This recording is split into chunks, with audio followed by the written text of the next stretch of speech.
Hello. Focus on that one. Suspend them now. Yeah, hello.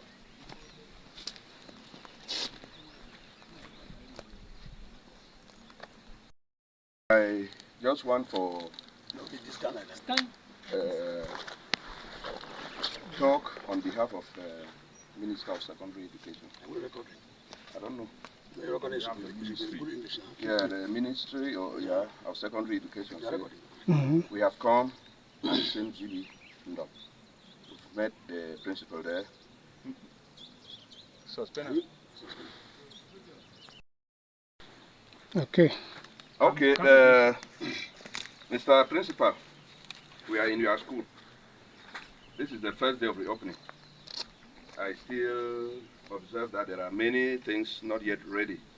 Not even an administrator accompanying you, not even a teacher, talk less of students. So I just want to observe this. Probably you might have one thing to tell me or the other. Then I'll tell you exactly what are my expectations concerning you. Yeah, good morning, Didi Motungia. And this was a chance you've given me to be able to express my mind this morning. Actually, I'm in the campus, permanent campus of GBHS now, which is my 25.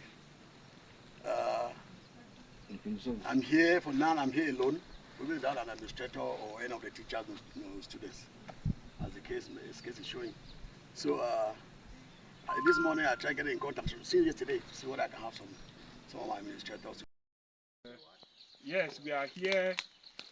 Me and the divisional delegate of secondary education of Gokutunja within the framework of the first day of the assumption or the resumption of the 2024-2025 academic year here at the campus of GBHS Bukong, where there is neither principal, no vice principal, no school administration, no teaching staff. I use this opportunity to really frown on civil servants who think that they can abandon their job site. The newly appointed principal of this school declined the appointment to me, saying that she's afraid. But if I could understand that she's afraid she cannot come, the vice principals, the other school administration, I don't have any justification for.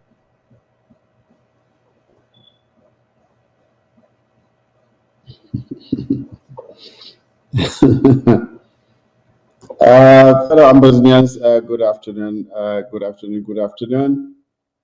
It's a pleasure having you again on another set of the War Zone right here on ABS TV. Where the images or the video you have watched it says it all, that Ambazonians have said no to a lot of Cameroon's educational system, or whatever they call it. And you can see the frustration on the faces of their colonial administrators. So, fellow Ambazonians, today is Wednesday, September the 11th, 2024. I'm glad to have you here with me on another episode of The Wars on ABS TV. We have been having a series of issues here on in the studio, and even when we plan on coming out at a certain time, things don't work out as planned. But we are here now. Let's pick it from here and run with it. So, fellow Ambazonians, we continue to have these programs to bring you highlights of this liberation movement towards the actualization of the independence of Southern Cameroon and Ambazonia. I will be having with me some comrades who will be debating the various topics that we've selected for you today. I will be having senior comrade Goderic with me. Dr. Ngwambe will be joining me, and hopefully Honorable Samantha Mans will be able to join as well. So I would not want us to waste any more time since we're already starting a bit late. But before we go ahead, I just want to I give my congratulations to our citizens on the ground and our liberation fighters for a job well done, as they have made sure that the lockdown that was called for the sole purpose of frustrating La Republique Cameroon's supposed control of our territory when it comes to our educational system. They have enforced it. Our citizens have respected it, and we cannot thank them enough for it. Some of our comrades have not well understood why we're doing this. We're doing this because, first of all, the so-called educational system that we are having is archaic, it is outdated, and it is adulterated. It is not pure. It does not present the true history of our existence, and our children are being indoctrinated, I should say. They are being indoctrinated. They are not being taught. And also, we want to demonstrate that we are two separate countries. We are not going to attach ourselves to any program that comes from La République du Cameroon. And that is why we thought it necessary to demonstrate that we are a separate people. They can start their own, their schools can start on the 9th as was planned. We have said our own schools will start between the 16th and 2nd of October.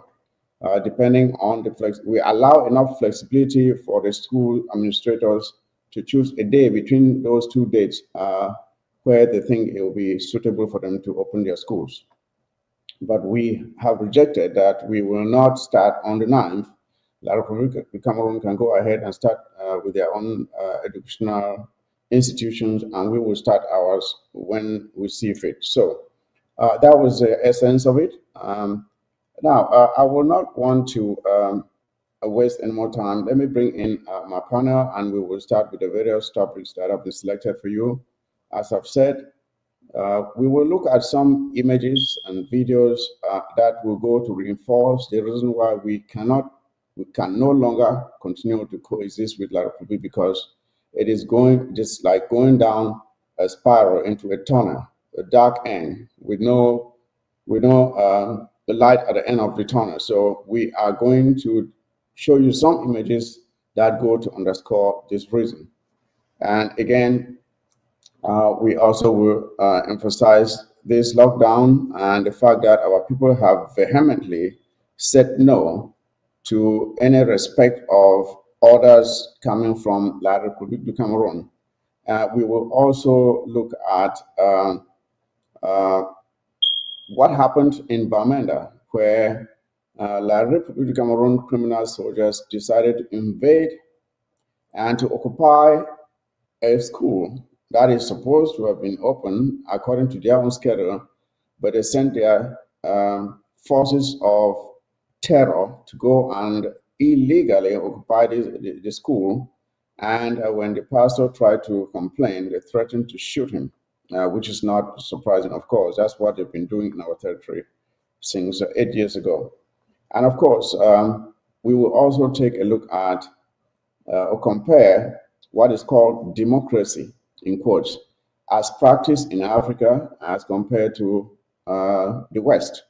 And we'll ask ourselves, why is there this disparity between the practice of democracy on the African continent as compared to elsewhere?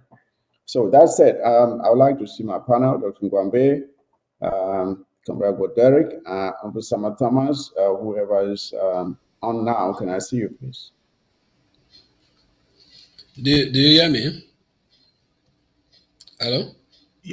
Yeah, fellow Ambazonians, good morning, good afternoon, good evening, wherever you find yourselves. Thank God we were all born to be Ambazonians. I want to make sure I greet His Royal Majesty the Fauna Bafut, my esteemed colleagues who will be having this discussion with us today, Senior Comrade Agbo Derek, Honorable Sama Thomas, and my brother Da Mike FUSI.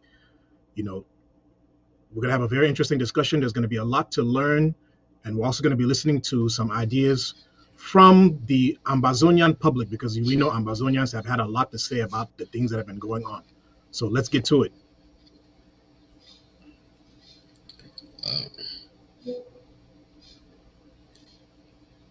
Yeah, good evening. Okay. Do you hear me? Yes. Hello? Do you hear me? Yes, Senior Comrade, go ahead. We can hear you well. Oh, yeah, okay. Oh, yeah, that's good. Well, good evening, Doctor, and good evening, Comrade FUSI. Good evening, Ambazonians. Well, it's a pleasure coming once again in front of you, to discuss about our struggle. And I believe that this evening we're going to be able to at least to x-ray some of the difficulties we have and look a bit on the way forward. So thank you all. Thank you, Ground Zero, for observing the lockdown. Thank you, our forces, for resisting Cameroon. Thank you, our mothers in the village, for being in with us in the struggle, for helping our foot soldiers, give them food, give them water. Thank you, and know that victory is on our side. We are going to make sure that Cameroon leaves our territory so that we can work peacefully, implement our sovereignty together. Thank you. Thank you, Senior Comrade. It's always a pleasure having you here with us because you bring in a very rich perspective to the various topics that we always want to discuss here. So again, I want to appreciate your presence here on the set today. And now let us start with some images and some videos which are concern the various infrastructure, especially I'm talking about roads. And I think there's a school that is within the territory of La Republique du Cameroon, what they call a school. It is worse than a farm hut or a farm shack, whatever you call it. It is worse than that. But the images or the video will tell the story better than any words I can use. And the various roads, I think there was a road from Ekondo Titi, a road that goes to Dion Gute, the colonial prime minister, own city of Ekondo Titi, and you see for yourself. And then there are other roads. There's a flood. I don't know if we'll ever even go to the flood, but there are a few structures that we need to just see for ourselves and understand why our continuous cohabitation with La Republique du Cameroon is just like going out a dead end.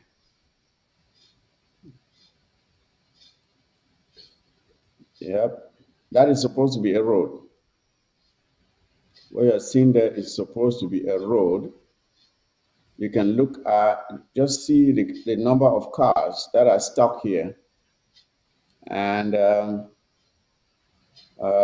it is supposed to be a two-way traffic here, but it has been reduced to not even a footpath. There's somebody that's trying to get by. I mean,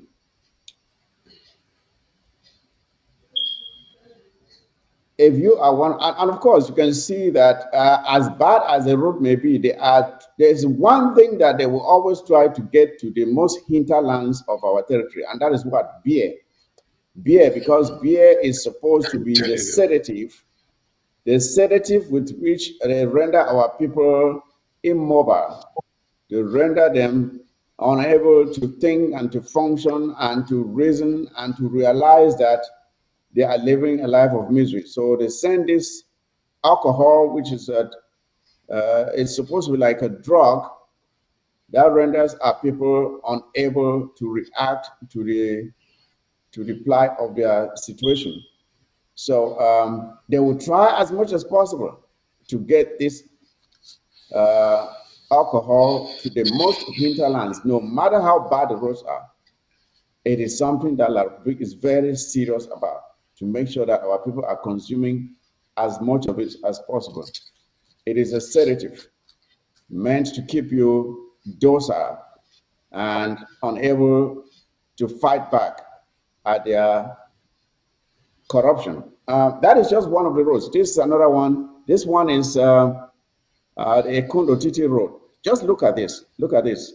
That is, it is so bad that even pedestrians cannot get through. Motorbikes cannot get through.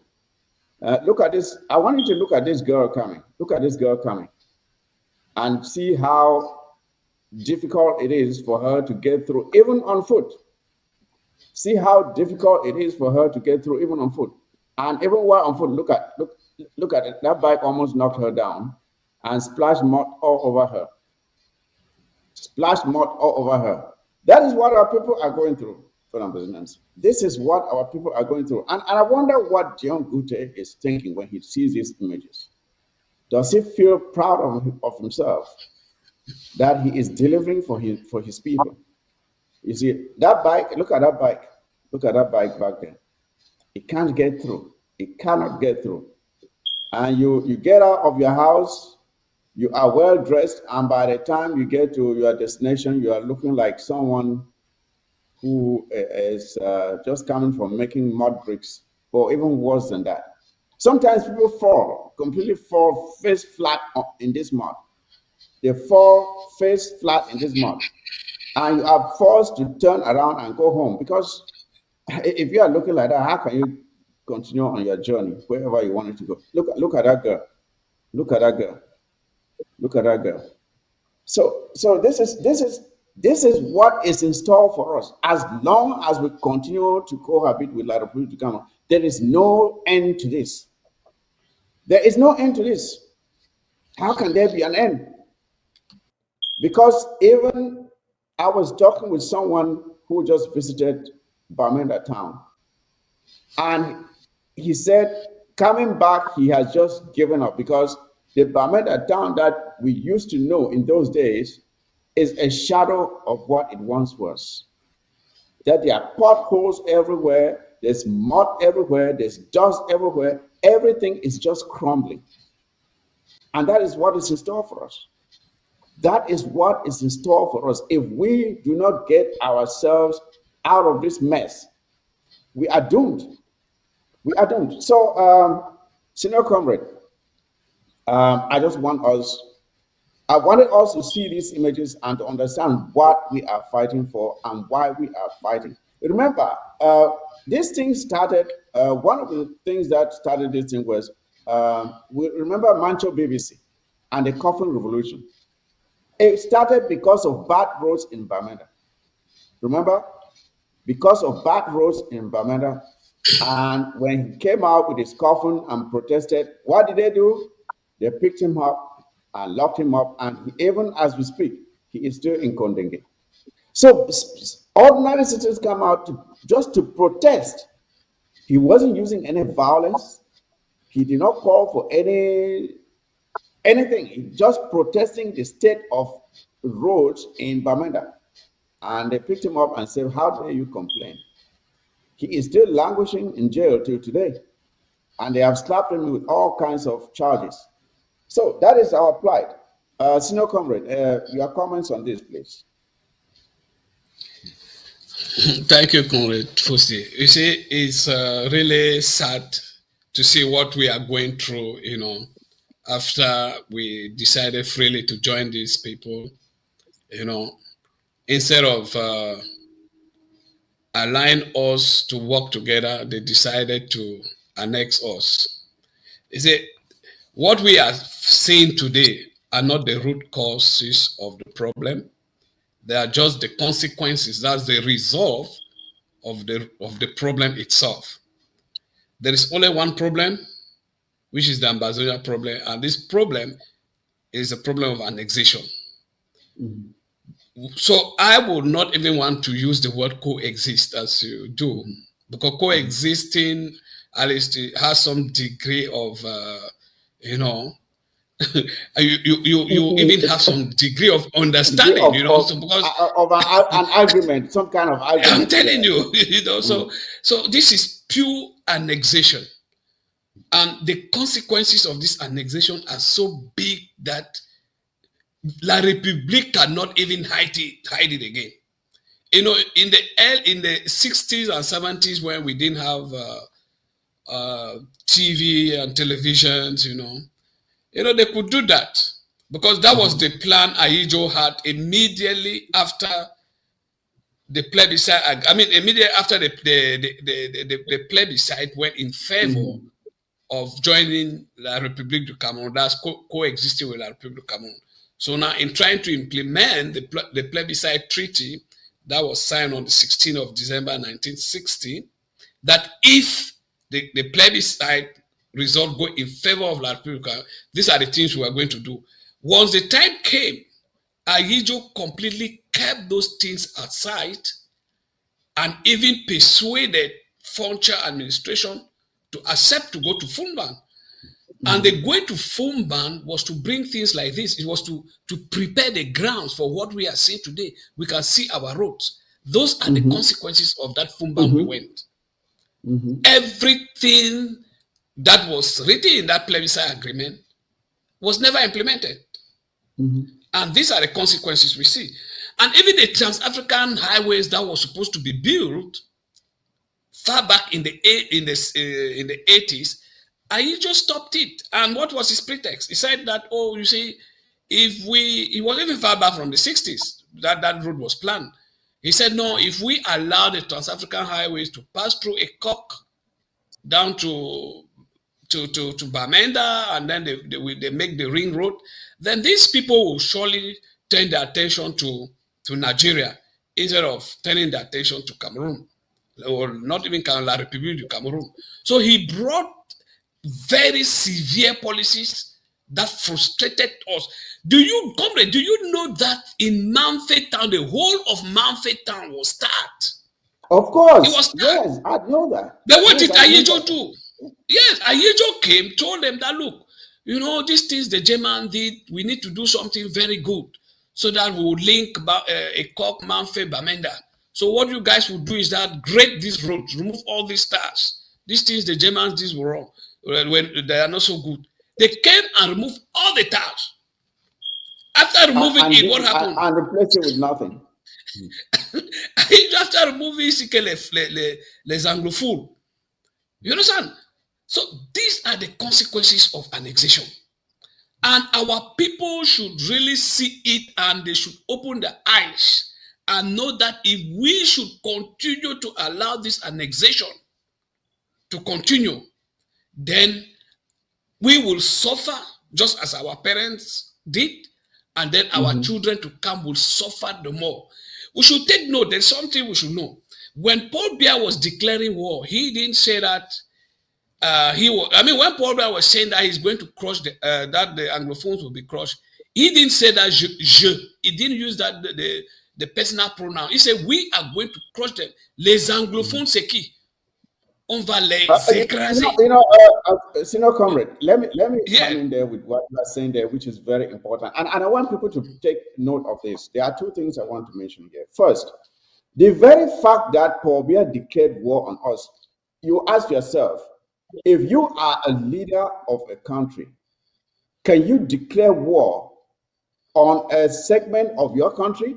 Can you declare war on another part of your country? You can only declare war on a foreign country, right?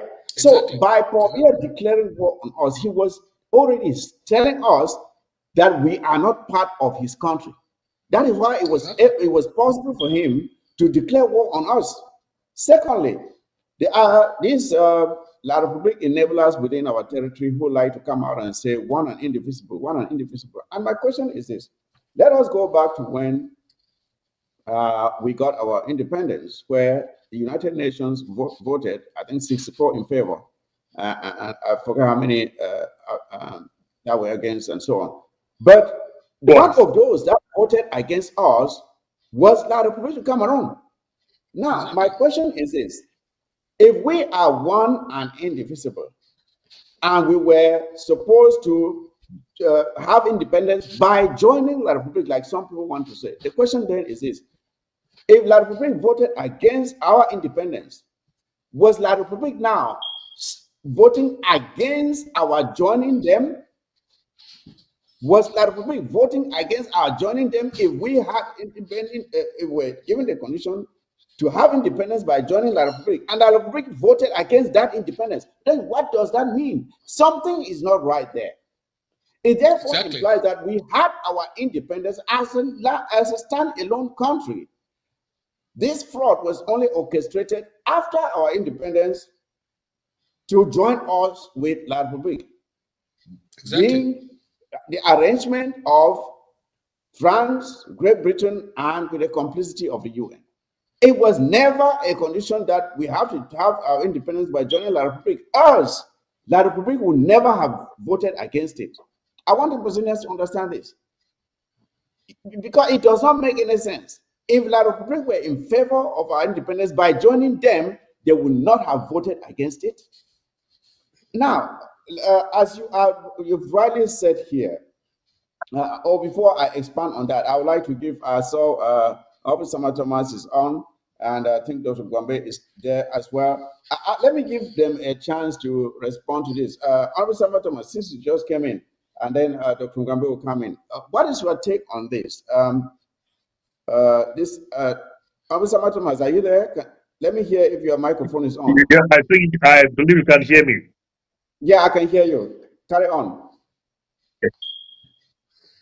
Well, what can I say? I used to feel. Let me start this way by saying hi to Comrade Agbo and Dr. Ngwabe over there, and afternoon to you guys in the Americas, and good evening to those in Ground Zero. I used to feel say America support terrorism for the world, but now I believe say America with the successive ambassadors from La Republic Cameroon, it is support terrorism and sponsor terrorism. Maybe I asked the US ambassador for Yaoundé. That road alone, where Southern Cameroon begin for use of go for school. No be already a nightmare when a terror where the terrorists people they use that road for go for school. Maybe I asked the US ambassador, where be the way talking now we the same people no go for school. Now Southern Cameroon go open school for auxiliary, put army inside school. If you open school, you put army for day. Is that not to terrorize the children? Who now is a terrorist? So America don't be seen for the support and promote terrorism, or all the high but they go around the world so they fight terrorism, they go around they promote like terrorism. Anyway, for those Southern communities where they feel say, I started for people like John Gute, because I saw that road for Ekono Chichi. Now that is for John Gute Palace. And the Prime Minister for La Republic make easy the state of road where it go for a village. Whether if he be proud for himself for talking like me be Prime Minister for La Republic, the same country where it terrorize my people, they take me like a house slave. Maybe I should not for the support them for the terrorize my people. Wait till it go profit John Gute and the rest with all that mayhem. We go for Southern Cameroon. Maybe only the gods where they kill our people, but the road network in the control for kill. Asham, when they talk to Pobia say Cameroon emerged for 2025, cows that they draw motor for me the road. So we are on emergency for 2035. Now for move from which side the world it move toward, we go back from the pre-Neolithic era. We are thousands of years behind. But for that time, so they didn't use cow for transportation. They use the camels for transportation and horse. But now Larbu don't choose for bringing another segment into the whole thing. Say cow too. They use that for pull out. Man, you will laugh terrible things. Man, you will laugh terrible things. But we have people they want to cry, so they must go for school. They must go for school.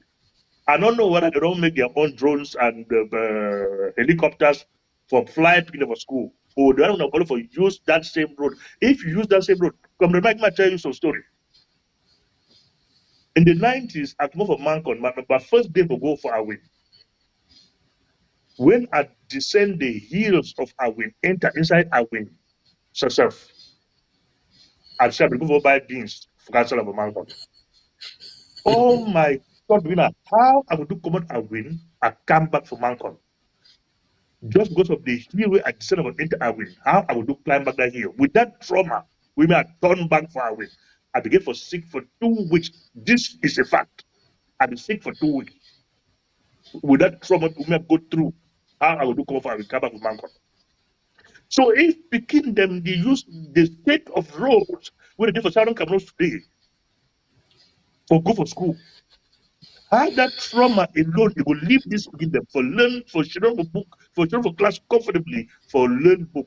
Because all their talk will be that we don't use this kind of road for come for school. How we will go back, go to your house with that state of road. I see some situation for they say sandpit for Boya today. At the Hala, say but Boya mountainous area.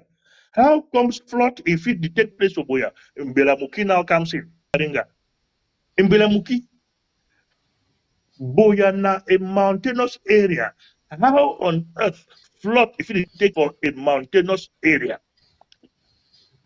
Oh, now Bamenda people too. We support their knee, they for support their neck. Now Bamenda people too can put their knee for cause flood inside Boya.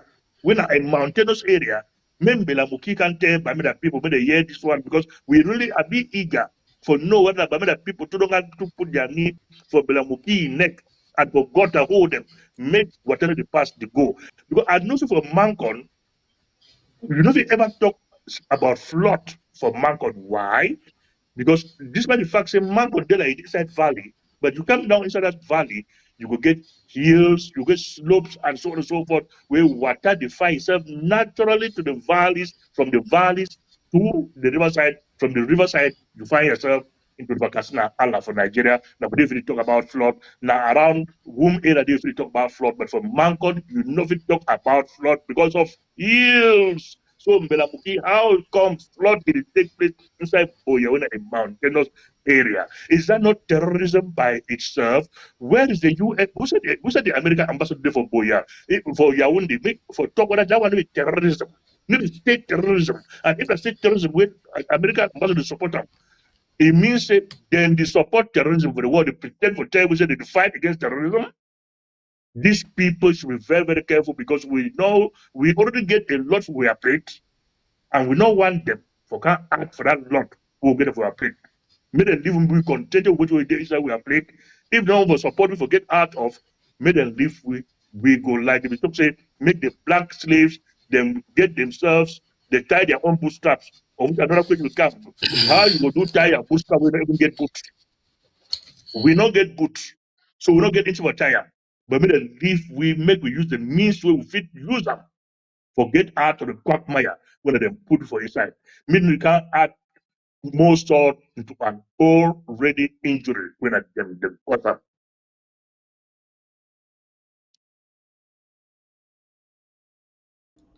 Yeah, volume.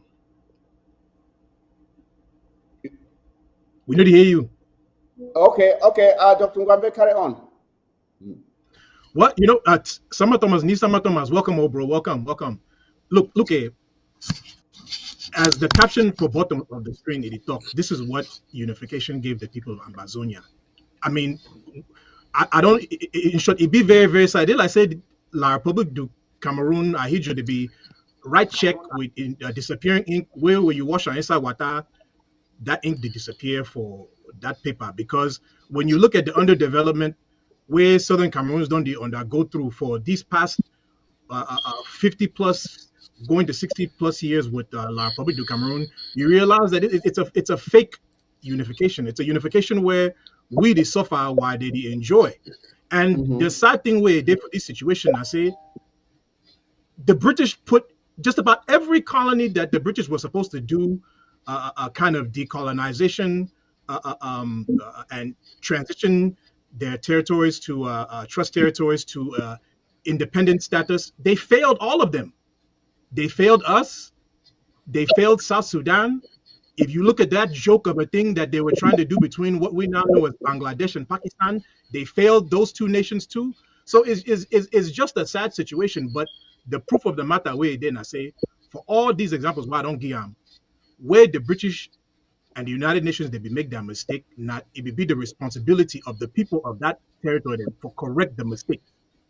The Bangladeshi people them, where they be known as East Pakistan, they correct the mistake of the British and the UN.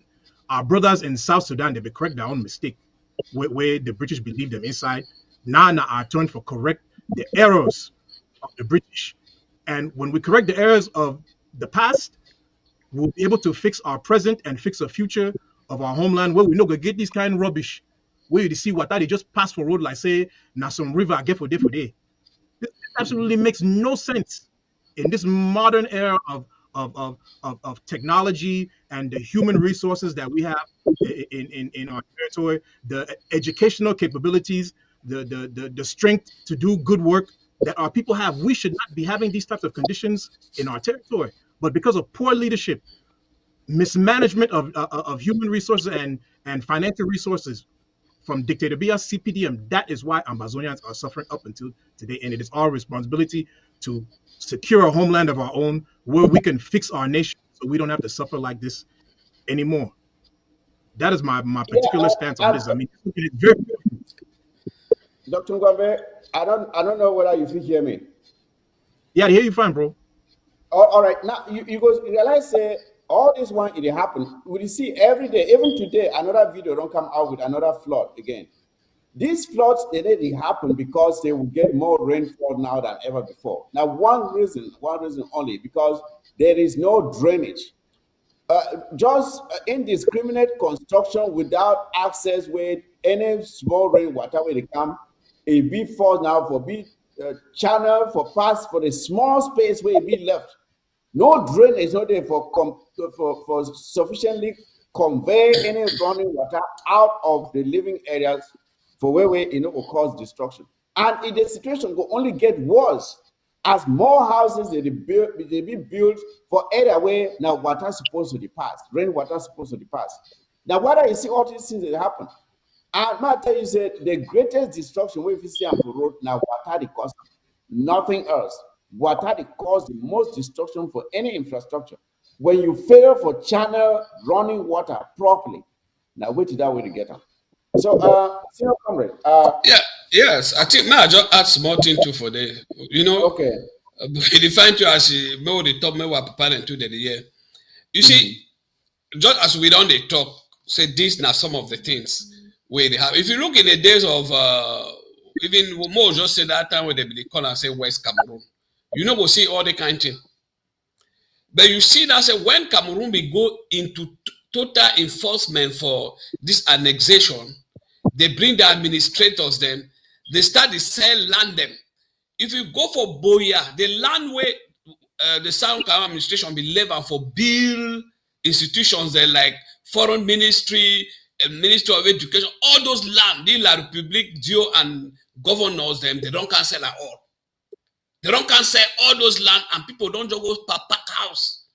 We no drainage system, nothing. And are the consequences this way we see today. So when we talk for our papa themselves, we get to end this thing. This still where they see and so now a clear evidence for make we understand. Say continue for be with these people, then go find for we. And then so one thing they were go one talk when I see for your head in here where you talk, you ask and say nothing this way unification it bring and for me. I will just want for differ a bit now. Say we never ever be united with Larry. We never ever be united with them. In no way. The Germans them they be just come look that area. They talk say we go get this area. We go to work hand in hand with them. It never be na a country where they go talk say we be one country. No, we be na separate people. And that is why me I differ with their historians and whether they can't say Mangambel is signed contract for Cameroon on behalf of Cameroon. No. King Mangambel William he signed for Douala people them. It never because that time Douala Manga William be been only for Douala people. It never even Bamileke people they get their own kingdom. You come for our own side and you get our own. So we never be we never ever be together with them. So for can't talk today of unification. That word, now another word with me, I know like Ambazonian, they ever use them. Because when we use, why the UPC, they be bring that word? The UPC, they be bring that word for kill the idea of independence, because the UPC, they be don't already know, say, the League of Nations be don't come for that German Cameroon, it be don't carve out Southern Cameroons for 1922, and it declared that name Southern Cameroon, now the League of Nations game, no be somebody. There be one name where there be knowing at the British colony of Victoria, when a king, when a na Queen Victoria begin the name, say they be calling at the British colony of Victoria. So we no ever get anything for do. When they become now, they carve that territory, that Queen territory out. The League of Nations call and say Southern Cameroon, and they put the borders, and they be grant independence. They say, okay, we go prepare una, mukuna na start rule ourselves, govern ourselves. But unfortunately, the Second World War become, it can't happen. Then things then change. But even when the Second World War end, the United Nations now take over. You say, okay, the League of Nations be don't carve this territory. They call on Southern Cameroons, because when they be carved we out, automatically French Cameroon too, it be out. That part where they be called, say German Cameroon, the two they be out from we. So we be totally different people. So the name unification, the UPC use and for kill this idea, for tell we say no, Muguna no believe so una get independence. Muguna no say una will get independent only when una join we. When we reunify, because that will be their propaganda, it will be their campaign speech. So no, this territory will get independent only when we join together, and then we get one Independence Day. And for the way you see, la Republic will vote against we. Say no, these people they will now our sovereignty will cover them. And luckily for them, and unfortunately for Ambazonians, the plebiscite agreement can fall.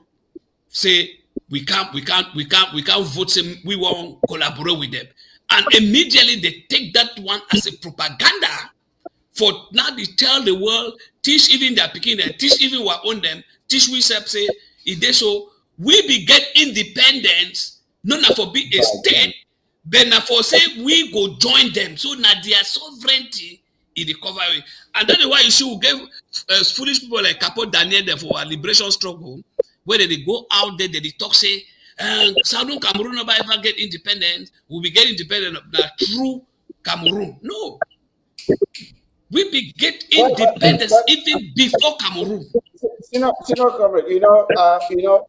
one tragedy amongst we, because what we will suffer today, it be linked to the fact that some amongst us, they always be so greedy for go out for sell we sovereignty for get crumbs for themselves. I think if you start even with Muna, and amongst us today, we get several Munas as well. So it not be surprising, say that one it happen, and a lot of people be very, very eager for accommodate such people so that immediately give credence for their own side of the story.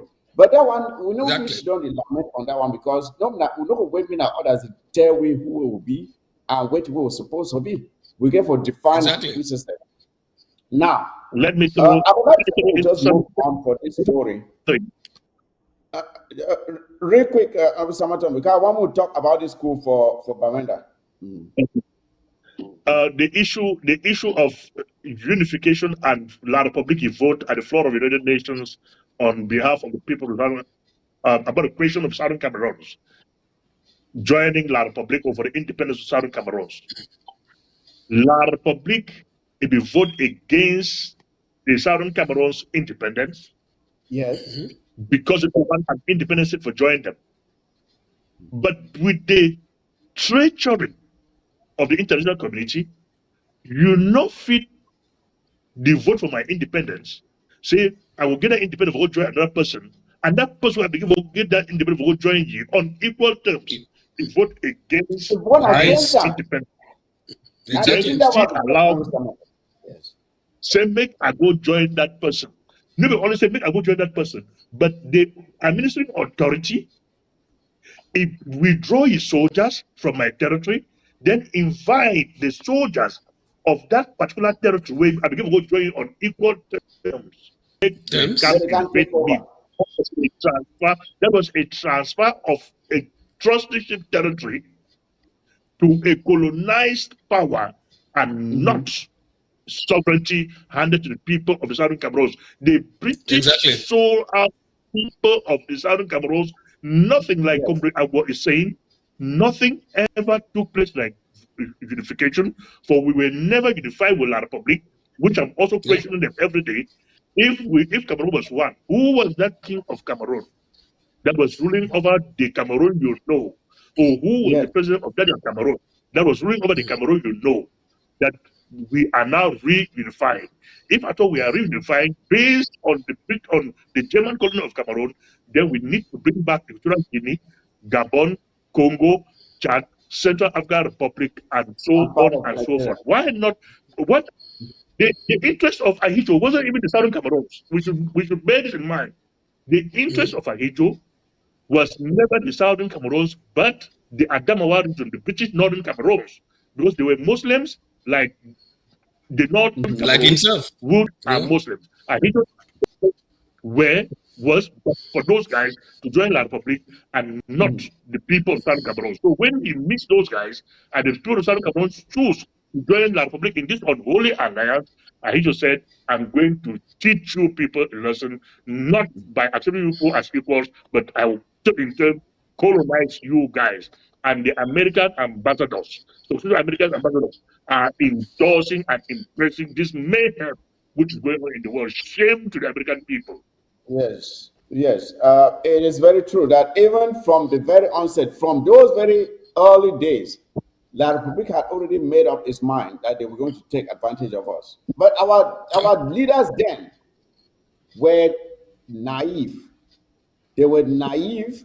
They thought they were going to meet their brothers, especially those who led the initiative for the so-called unification or reunification. I don't know if I don't even want to use those terms like Comrade said, because it's so annoying even using them. So our leaders were being naive, but Ahijo already had in the back of his mind exactly what he intended to do.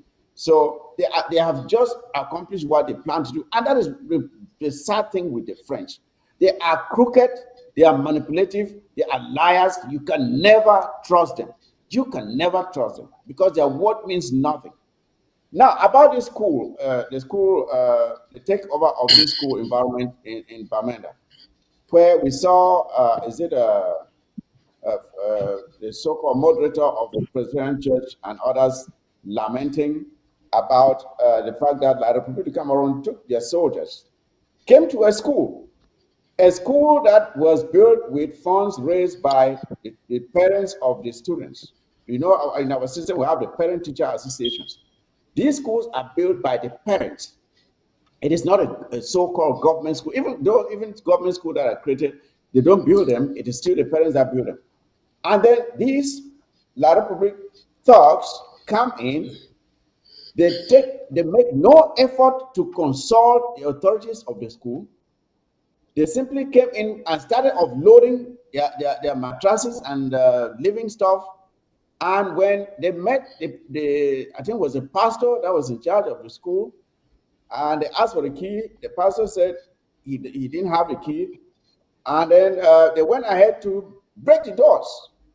They just broke the doors, and the pastor tried to intervene, and they said, "Fulokan, Fenyang, if you play, we'll shoot you."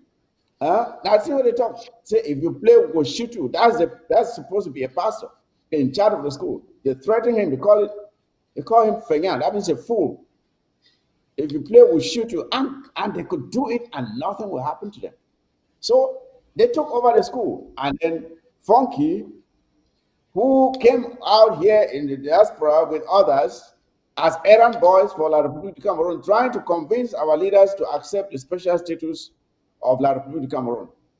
That is your special status, Pastor Funky. That is your special status working for you.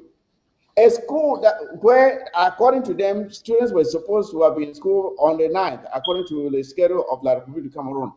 but the school has been taken over by criminal soldiers. So who is the student? And when the students were supposed to come in, where were they supposed to study now?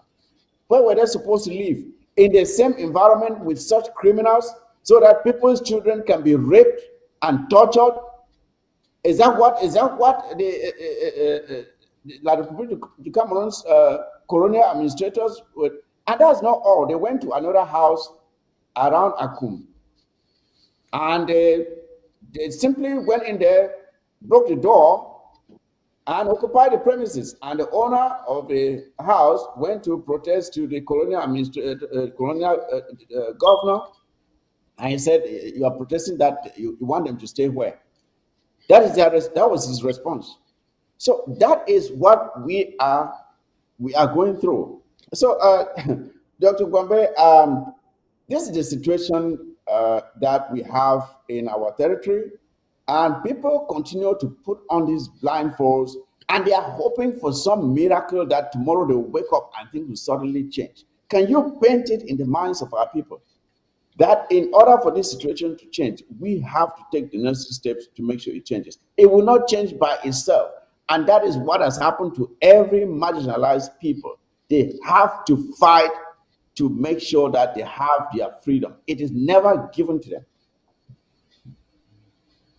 So let's look at what our African American brothers and sisters went through in the U.S.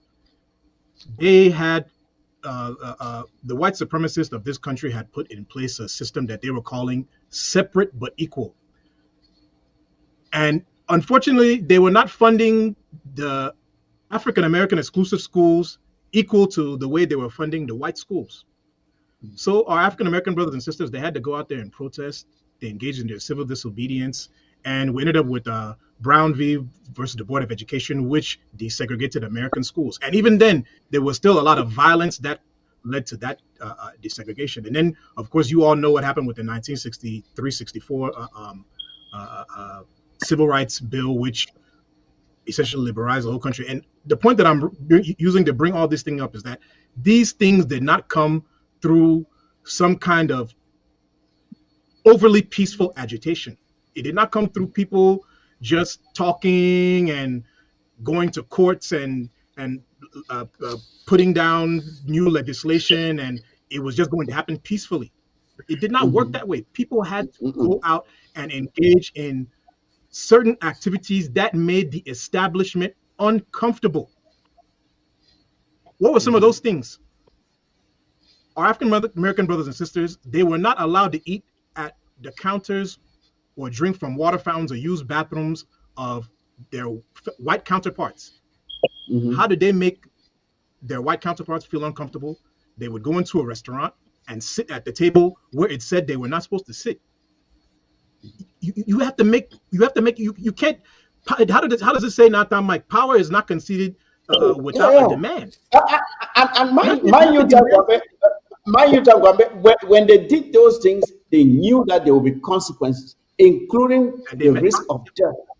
And they did kill quite a good number of them for daring to violate those rules. So when you do this thing, it's not because you think nothing will happen to you. You know that you are challenging the status quo, knowing that there's a risk even to your own life, but you do it because you know it's necessary.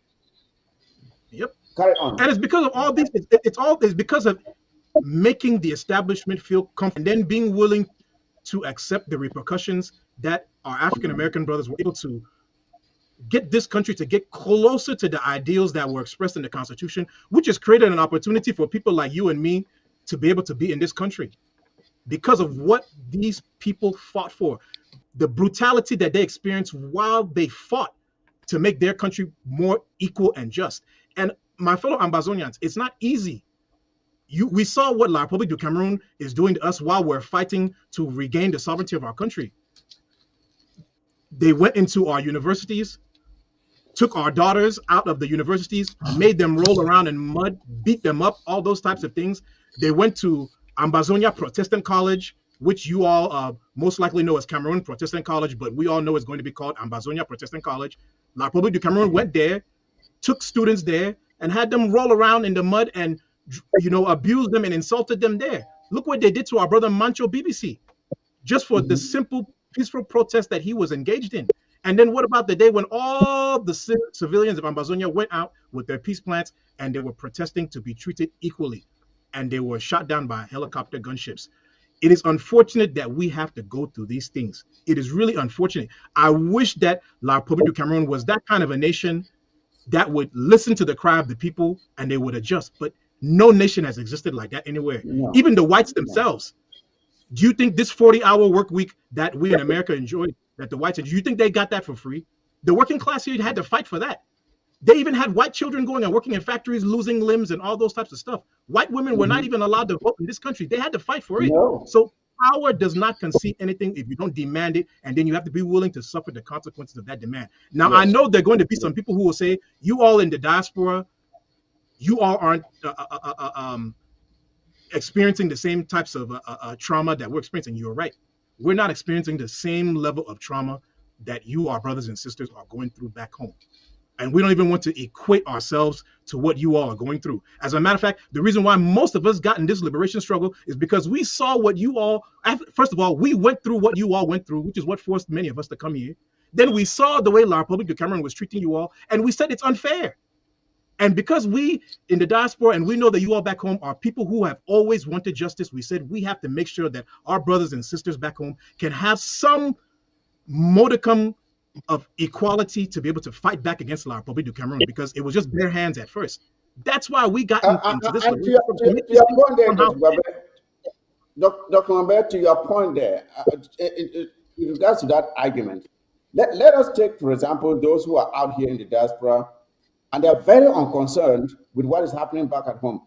What do our people, those who give such complaints, what do they prefer? Do they prefer those who are at least morally and financially and otherwise supporting them to see that their future may be brighter than what it is? Or do they prefer those who are just not involved, not concerned? They're just going about their business, living their lives. We too can decide to just live our lives. It's not like I can live my life here for the rest of my life and it wouldn't bother me one bit. But if we are doing this because we feel for them and we see what they are going through, and we are comparing that with all the opportunities that exist back home, but these opportunities are being inhibited by poor management, greed, corruption, and you name it. The lives of our people could be a lot better if only the resources could be properly managed. And when we do this, because I'm not going to look for employment someday back home. I don't need that. Dr. Ngwabe doesn't, none of us here will go there to look for employment. We are doing this for the sake of our people there. And when we do this, there should not be a complaint that, oh, you in the diaspora, as if I have something to gain from it. I have nothing to gain from it. In addition to this, I mean, again, you don't necessarily want to equate 100% equality between what they're experiencing back home and what we're experiencing here. But at the same time, you, my brothers on this panel, and all my fellow diasporans, you all know those of us and those in the diaspora who have made heavy investments back in that country, who could have just closed their eyes to this thing and then they just go home and enjoy their investments. But because they're involved in this liberation struggle, they're completely blocked from ever going back to that country to be able to partake in those investments. There are people who their retirement plan was to finish here and then they go back to that country, but they can't do it now because they're involved in making sure that our people back home have the access to prosperity and equality that we are enjoying by living in the West. So there is a degree of sacrifice that people in the diaspora that are also going through. We want our brothers and sisters back home to be free. We want them to be able to have the same access to opportunity and education and prosperity and justice that we have. That's why we are in this liberation struggle. This is not something where there's no selfish motive in this thing at all. No, there's none. There's none. Yes, senior comrade, your take on this, because we hear all these complaints and people act as though there is some benefit that we derive from it, but we are just being patriotic. When you know this is your country, these are your people being molested, being tormented, just like every other demographic around the world. There are people like the Jewish people here in the USA who are supporting their country, their Palestinians who are supporting it. It's not because they want to gain anything from it. These are my people. I have to. If I don't feel for them, then who will? Who do I expect to feel for them? I have to feel for them. I have to work to make sure that their tomorrow is brighter than today. And that is all we are doing. It's not, I know there are some amongst us who are doing this thing with selfish motives, but not everybody is doing that. So, Senior Comrade, your own take on this, please. Well, you see, Cameroon, you know, when it comes to propaganda, we should know that the French have become number one when it comes to all these false propaganda. And I will think that we Ambazonians have, to some extent, have fallen into their propaganda. You know, we are doing our best. If you look, most of the people complaining are not actually those die-hearted Ambazonians. They're actually what people will call blacklegs who go outside there and make a lot of noise, of which they are not even contributing anything about the struggle. And these people are being bought by La République du Cameroun. You see, to tell you that our people are serious, you will see example from the lockdown. You saw that our people kept the lockdown. You see the duo standing there with the was it the mayor or whosoever. You see, frustrated, you know, and even the headmistress, I mean the principal told her that no, I can't come. You understand? Because she herself knows the determination of the people. That no, we will obey what our people have asked us to do. So people are really complaining are people from people who are Ambazonians who are bought by La République du Cameroun. And again, to some extent, I think that we are the ones who have given them the opportunity to complain. Why? Because for 8 years we have not been able to meet up with the expectation of our people. We are not being able to get into the right path, and the right path that will actually bring us out of the chains of La République du Cameroun. We have fallen into the trap that Cameroon placed us in, because just as we said, Mancho, BBC, if you look at the process, Mancho, BBC demonstrated, they arrested him. Our people never gave up. On the 22nd, they came out in their numbers to demonstrate, to tell the colonizer that now we want our powers back. That was a vote from the people. Politically, that is translated as a vote. He was already telling the Republic of Cameroon that we want that sovereignty now. And France and La République du Cameroon knew that. They knew that these people have demonstrated to the world what they want. And if we allow them, then they will push forward. The next thing is for us to pack our bags and leave. So what they did to stop that was to declare war on us. Let's distract them with the war. Let's distract the international community with the war. And they brought the war. And once war comes into a society, it is difficult for another country to just come in and talk. What they will obviously come to do is to tell you that, oh, let's negotiate. Let's see how we'll calm the thing. And that is what Cameroon wants. To hear that word, let's negotiate. And then they come, they say, oh, we don't want. Why? Because they want to buy time. Because the French believe that by buying that time, they will be able to crush this spirit, this Ambazonian spirit. They will be able to crush our freedom fighters. And then from then on, they will come out and tell their people that we told you that we are going to colonize them fully, and we have done so. But they have forgotten that a people who stand for freedom are people who are determined. The Ambazonian people are determined to take back their sovereignty, and that is what we are going to do. The only thing left on us now is for us to come now and follow the right path. We are going to keep on defending ourselves because war was declared for us. But what is another? There are other paths that we should follow, and that is why you see some of us stand on the plebiscite. I always, when Bazunia calls me, I tell them, look, my brothers. Yesterday I was talking with some of our defense forces. I don't like telling where they are, Yes, because when yes. you call and say that La Republique sends spies there too, you see, I told them that, look, you guys are doing a fantastic job to defend the territory. You are working well, but there is one thing you should also be doing when you are with the population: start sensitizing them about a referendum. You guys should know that our parents brought us into this ill collaboration with Cameroon through a vote. Mhm.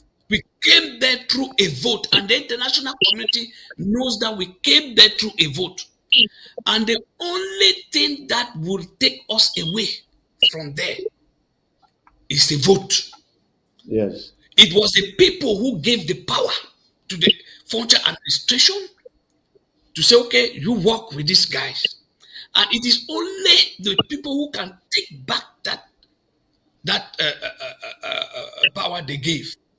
And the only way to demonstrate it, based on the situation we are now in, is through a referendum. So we Yes. should be focusing on a referendum. Let the refugees, any refugee, if you have an opportunity to talk to the crowd, don't only cry that you want freedom. You want tell them that we want that freedom, but let the international community come and help you, give you that power, so that you can show them where you want to be. If you want to remain under French domination, or you want to live and live a peaceful life back into your country. So every Yes, ambassador should be doing that. Senior Comrade, Yeah, this is one of the reasons why.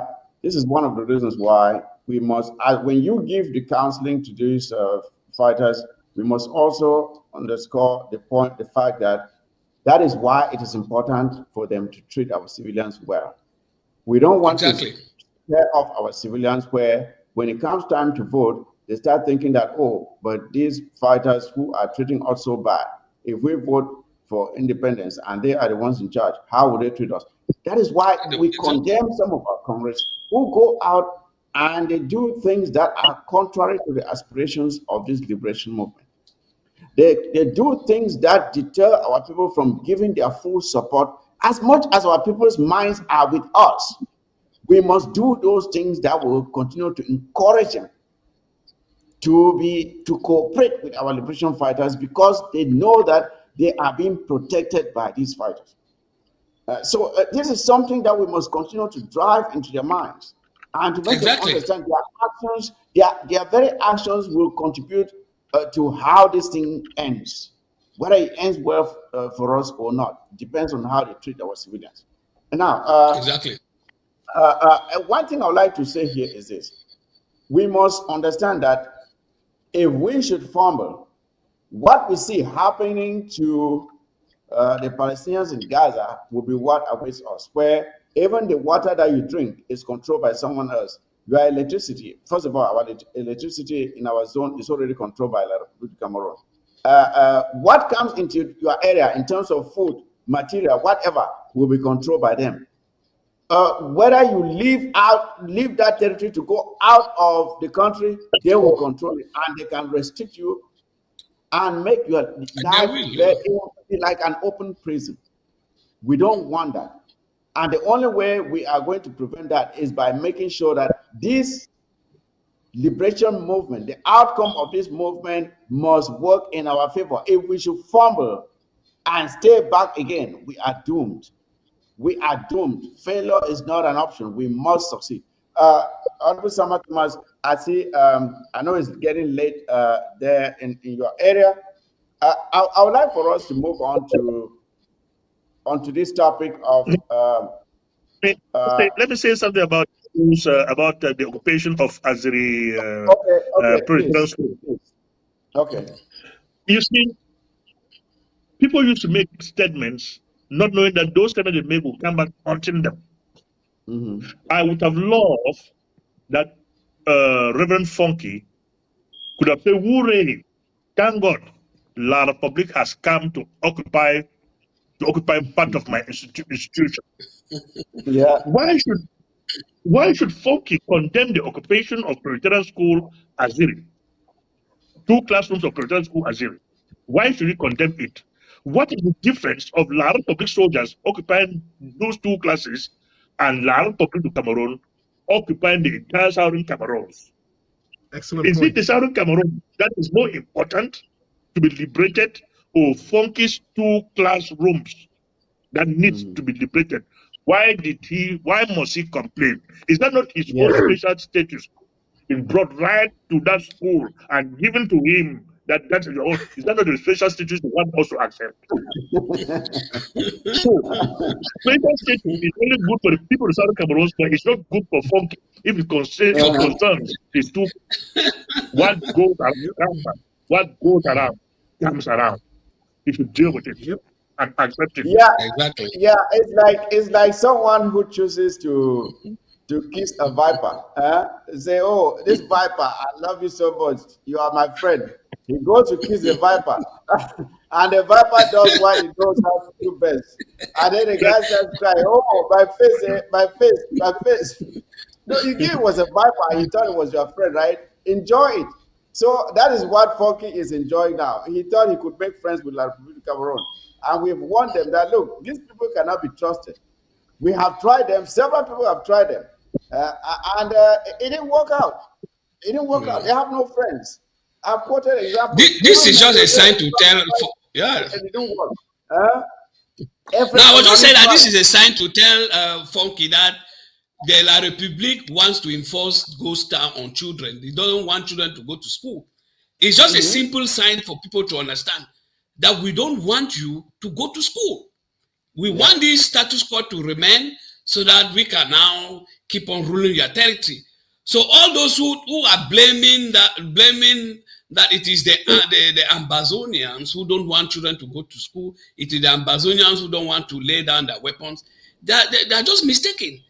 The colonizer is showing them signs every day, every second, every minute, so that they should see that they really want this status quo to remain. So let them open their eyes. Yeah, this is one of these very stupid statements that people used to say, oh, the Ambazonians should lay down their arms. Who picked up the arms first? Who picked up the arms? When we came out in September of 2017, who was carrying arms? Who had arms? We came out with peace plans. And they came out and mowed down 100 and something of our citizens, killed them. And not only did they kill them, they continued to terrorize our people. They broke into houses, shot some to bend down villages, shot some on their legs, just the continuous brutality. It didn't end. And that is when our young men and some young women decided that no, if we should just stay like this, these people will finish us. And they picked whatever they could find at the catapult, den guns, whatever they could find to resist them.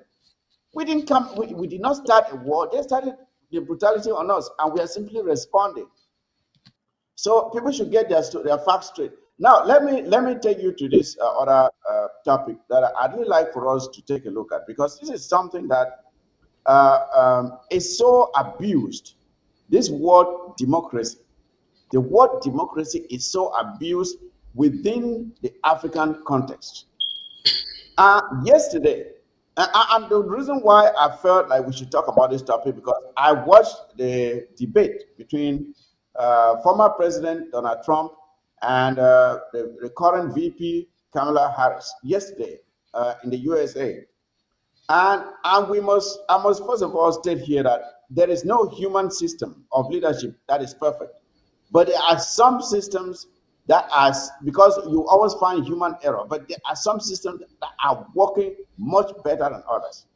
And I watched this debate, and it was something that was worth watching, and a spectacle that I wish that everyone could just experience, especially those of us who are fighting hard to have such opportunities, where those who are aspiring to lead a people come out and stand and talk to the people and to each other and tell the people what they plan to do, taking into consideration their own past experiences, their own past services, their own past decision making, and putting those things in front of the people and being questioned to defend decisions they had made previously, plans they have on the table, and how they intend to deliver for the people that they intend to lead.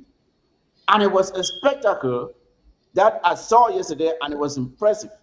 And I started asking myself, we always hear about democracy, democracy, democracy. Is there a different kind of democracy that is meant for Africa and a different kind of democracy that is meant for the West?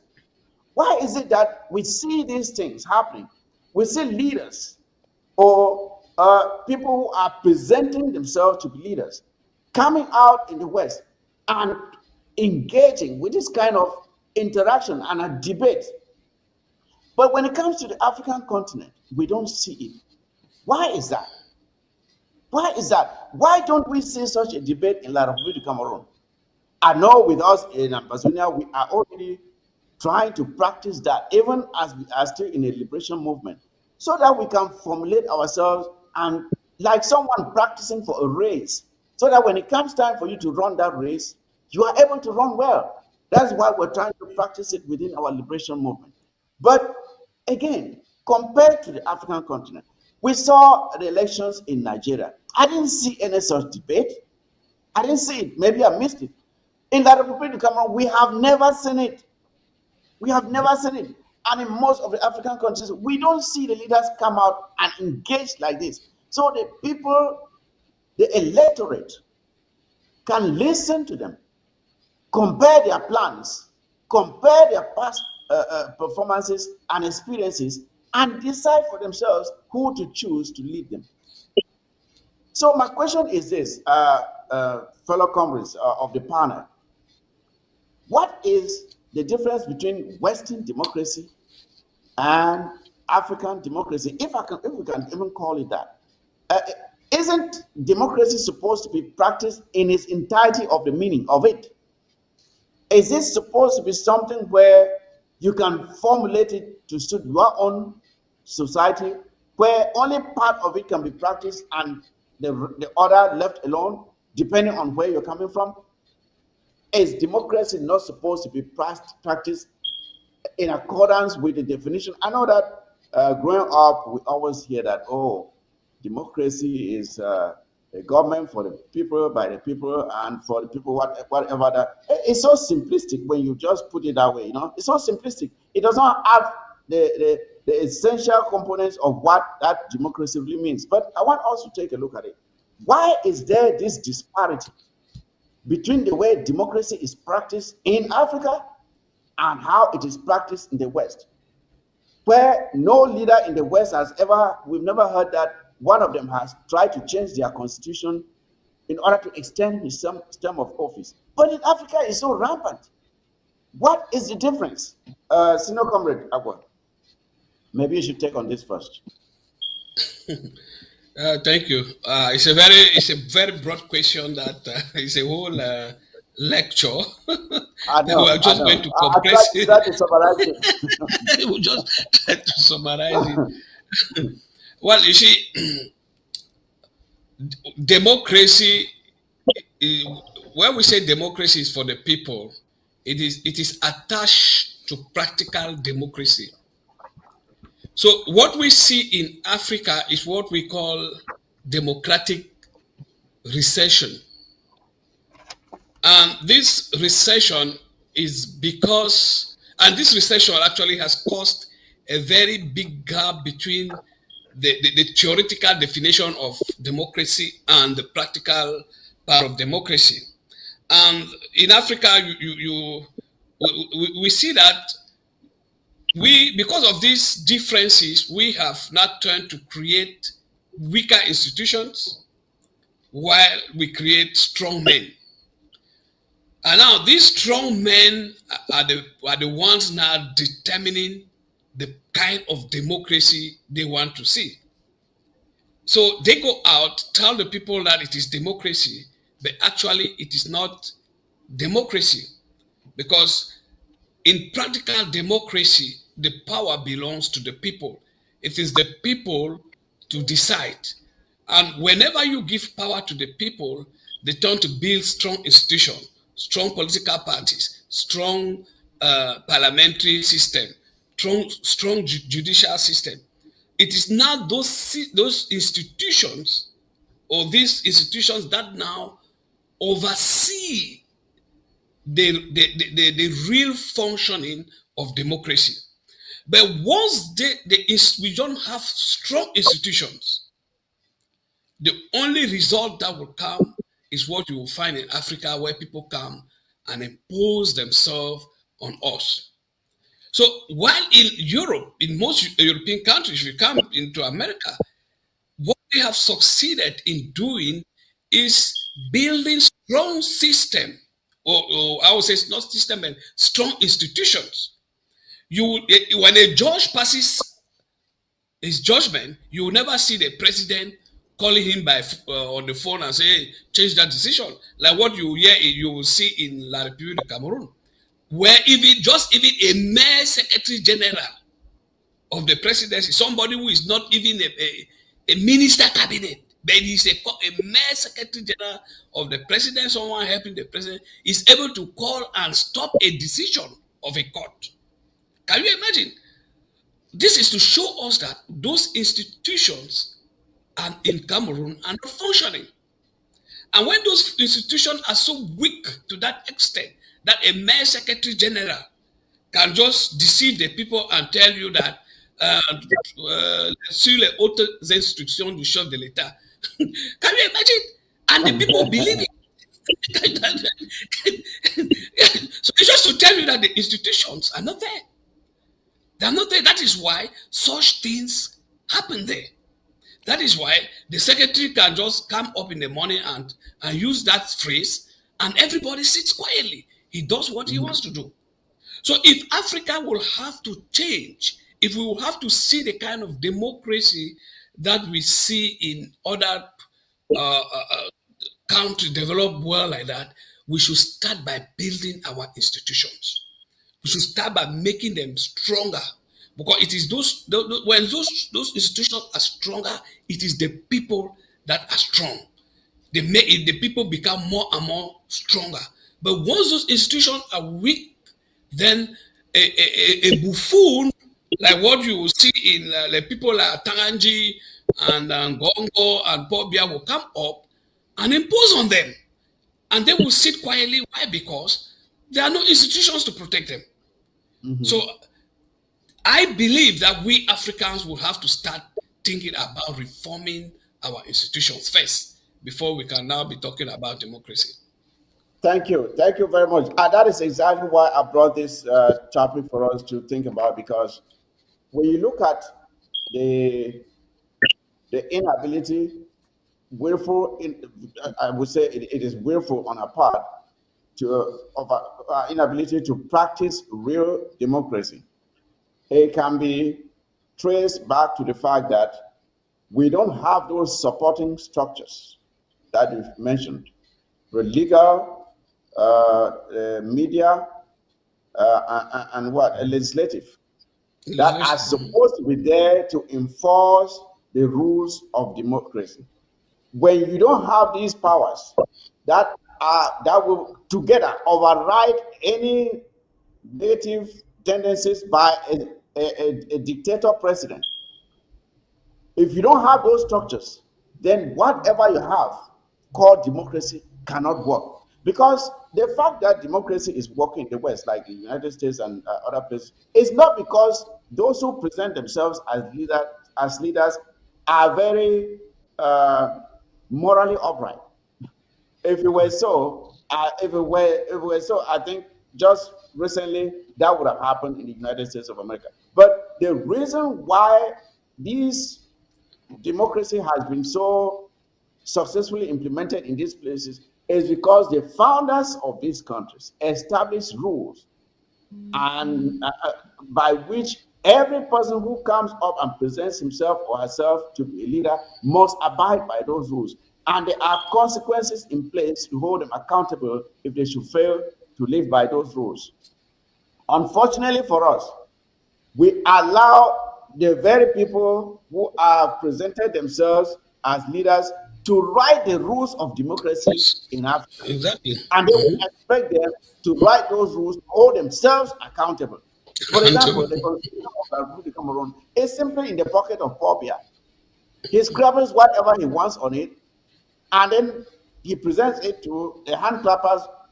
They're calling themselves parliamentarians and senators, and they just endorse it. There are no checks and balances, you see. And you see, in Africa, we have come to a place where there's a lot of complacency. Complacency, we just allow things to happen.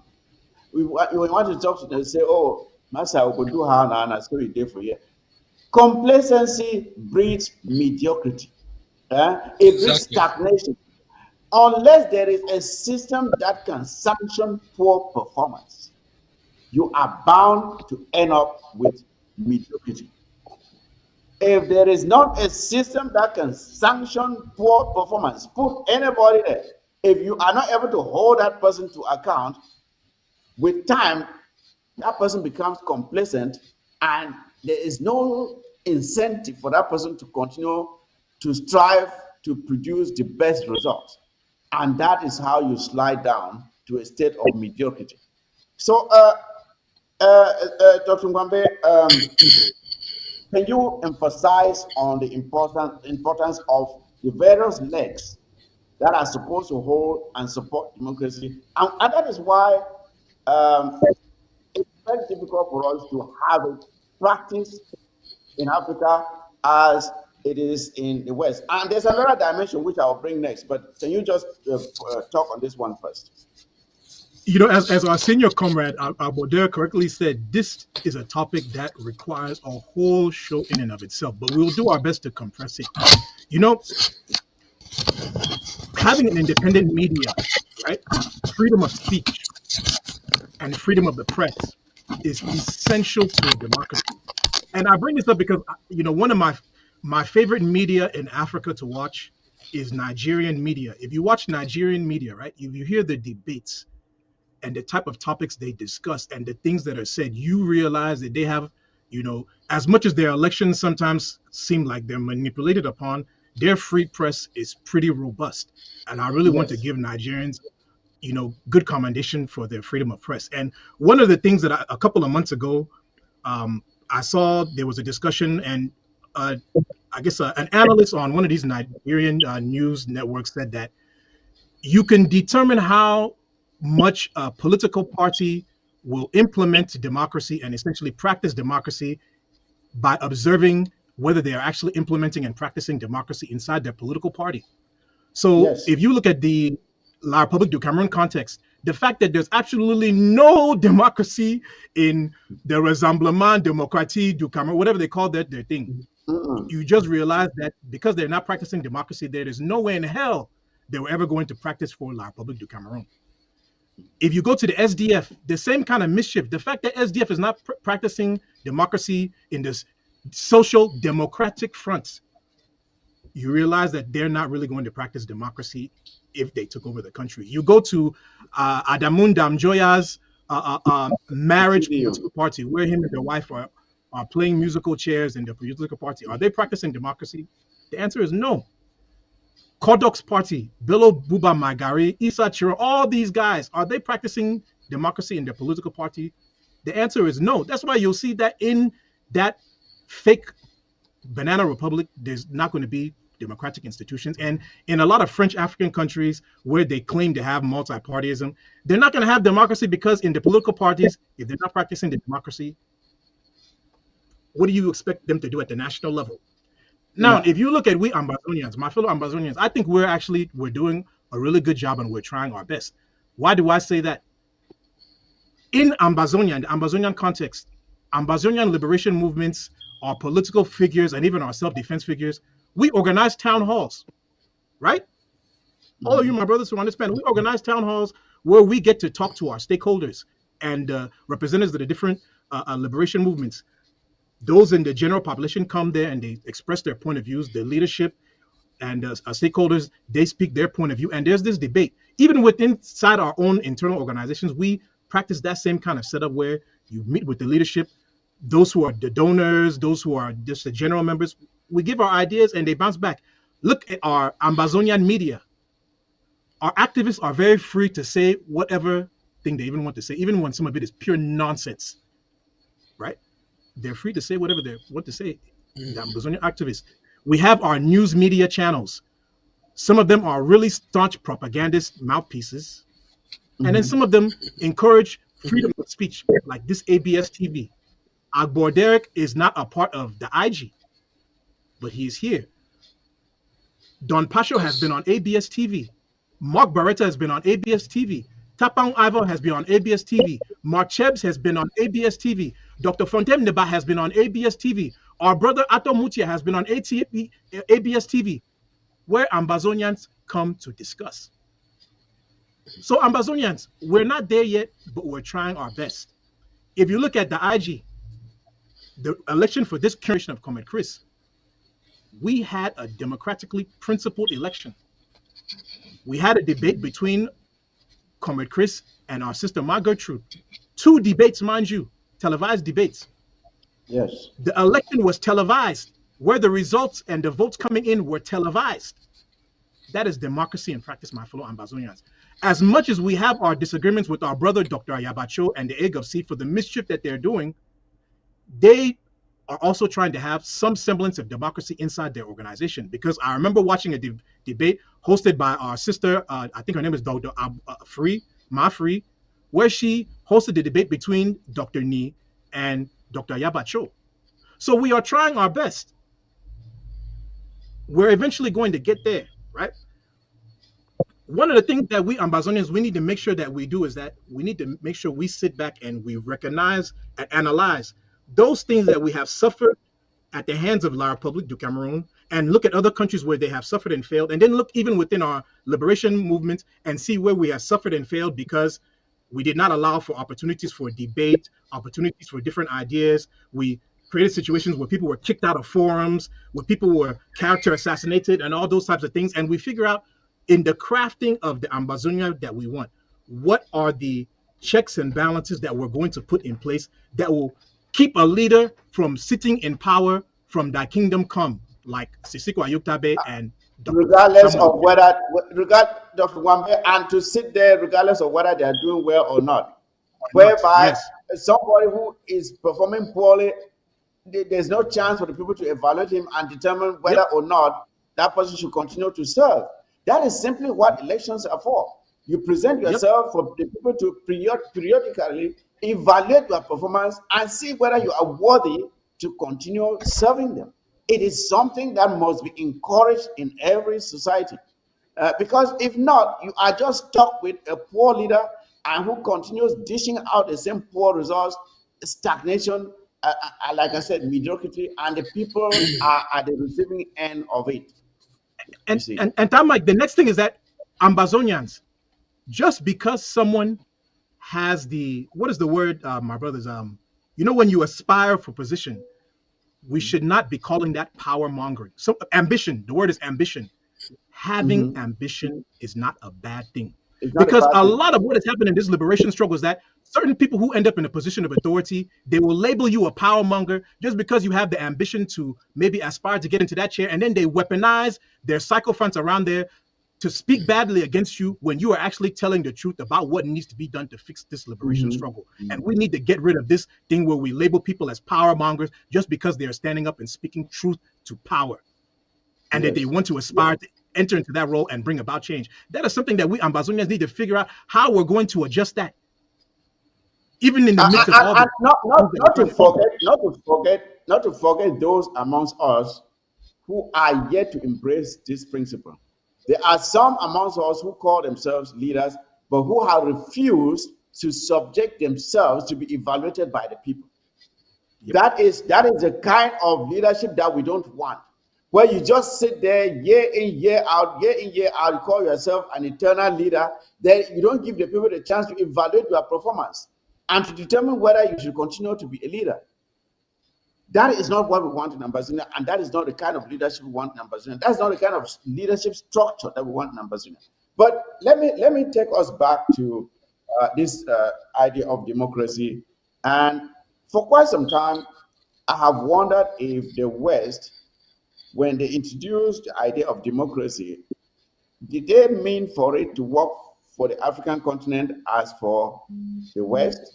Though I ask this question with a lot of reluctance because we are the ones to take it and use it for ourselves as we see fit. Because we have seen in several instances where the West interferes in our own quest for a democratic structure to impose onto us or to encourage someone who has clearly violated the rules, and they come in and endorse that person. And the typical perpetrator of this habit is France, where they encourage. Imagine someone like Paul Biya is still being supported by France.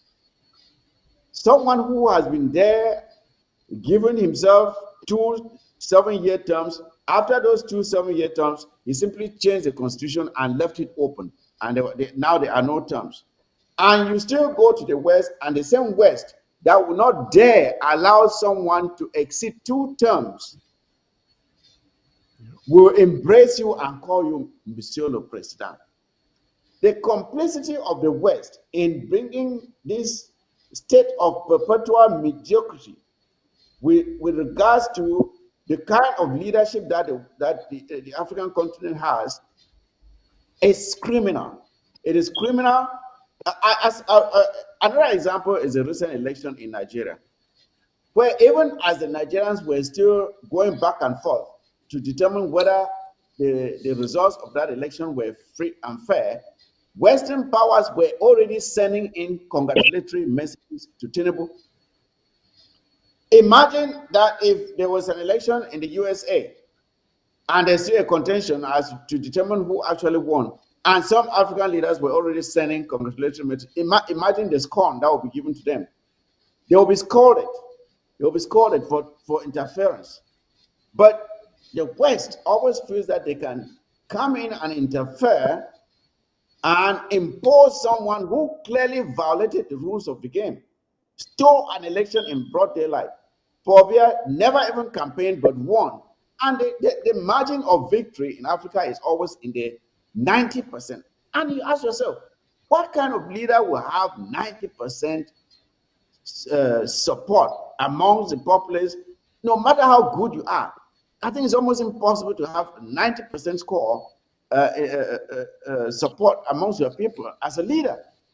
But these things happen, and these Western countries. So I've asked the question: did they intend for democracy to work for us as it works for them? And I think the answer is an emphatic no. It's just it's a charade. I don't know if Honorable Samantha is following us. Yes, can you come in here? Let me bring it here. The intention of the West to introduce democracy in Africa was never in good faith. And it was never their intention. It was never their intention to introduce democracy into Africa. Reason being that when Michael Gorbachev, you guys call him Mikhail Gorbachev, proclaimed his perestroika reforms in the 90s, all African countries, almost all African countries embraced those perestroika reforms.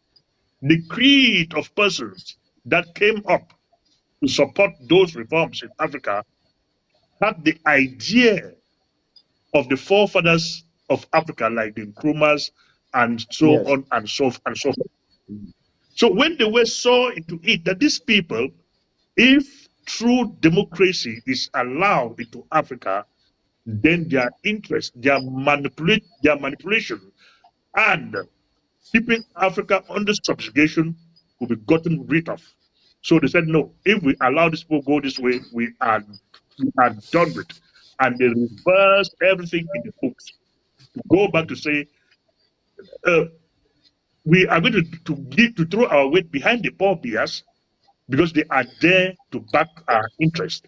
And all the scripts that Paul Biya has been reading, Paul Biya has never written anything as constitution. Whatever thing he reads, calling it constitution, is not of his own making. Those things are written in France and hand it over to him to be read. Take the special status.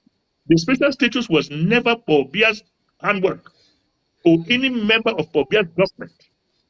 The special status was crafted in France, handed to Paul Biya. That's why immediately he introduces the special status, he ran back to France to tell them of what he has done. It had failed. They know he was going to fail, but they're doing nothing. All they keep on saying is he has introduced special status. Let me go back to democracy. The West, democracy still is something that cannot be given to a people.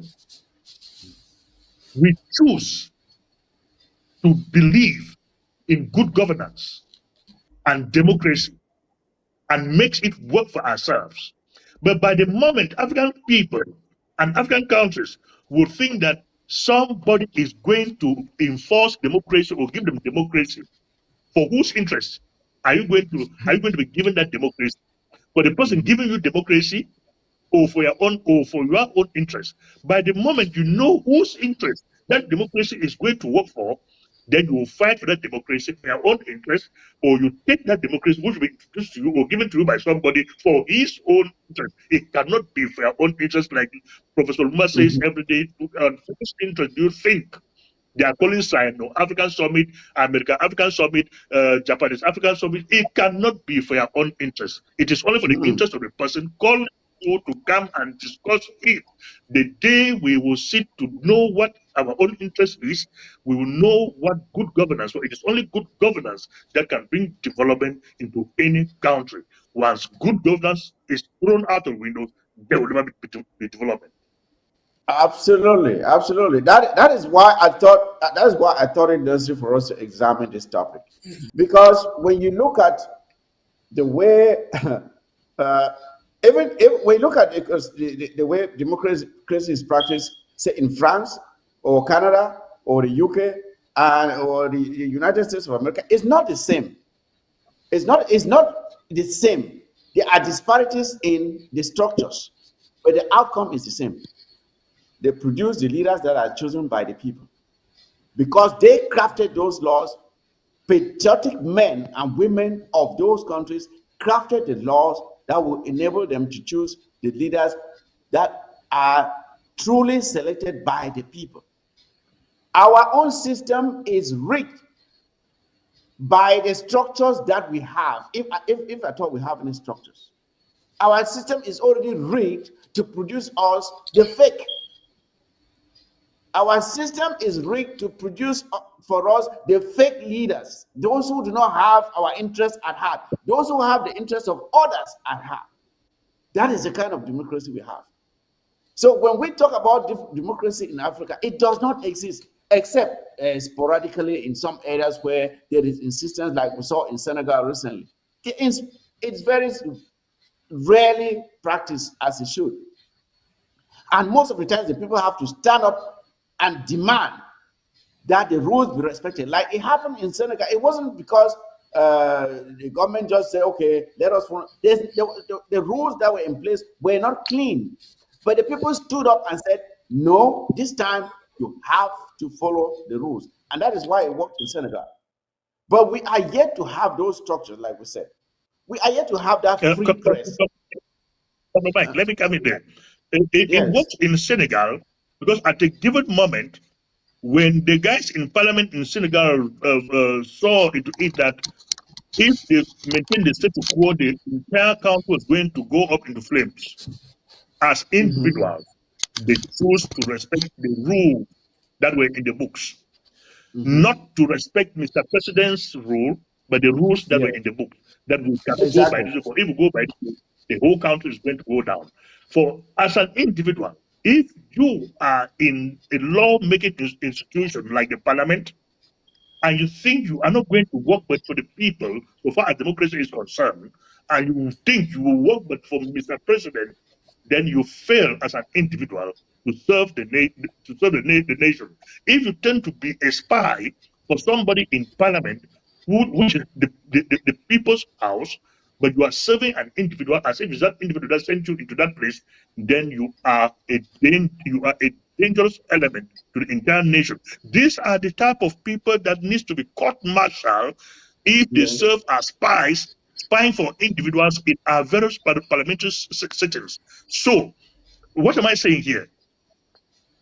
People like Adecha Stima are a dangerous element in any democratic institution in the world, for they are not there to serve the people, to serve of an individual, as if it was that individual who elected them into parliament. These are very dangerous elements, and this type of people must be shamed at all given moments in our lives, for they do not need to sit in the people's parliament and talk or take decisions on behalf of our people. And Honorable Sama Thomas, and it goes to say that, first of all, you have to ask how that person became a parliamentarian, how that person became a senator. If you are being a parliamentarian was because someone who is the leader influenced you are being there. You are not going to serve the people. You are going to serve the interest of that person who sent you there.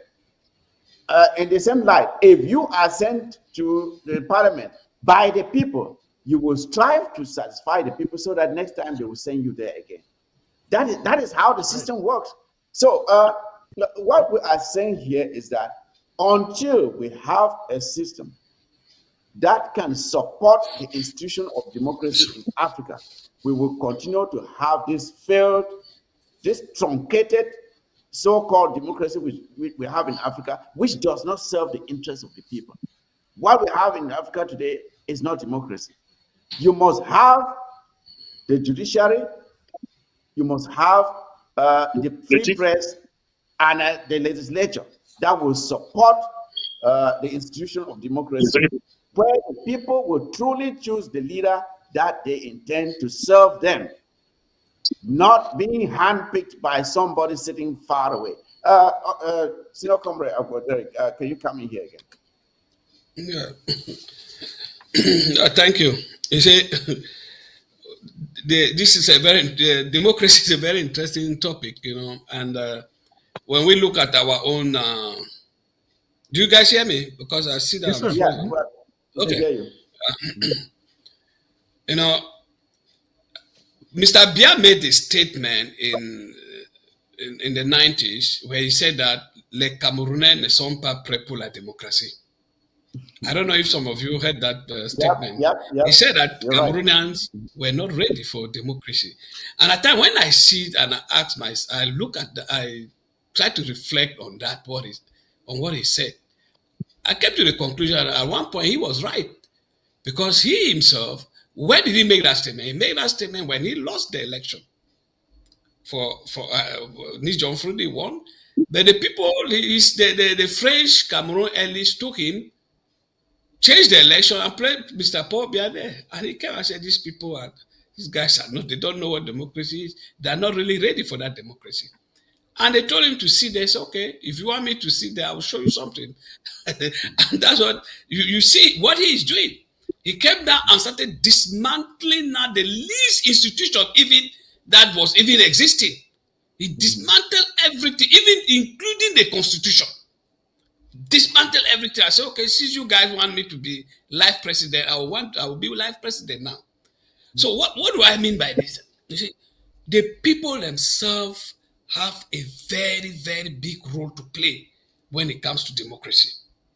We have to stand up for our rights. We have to force those demons to go out.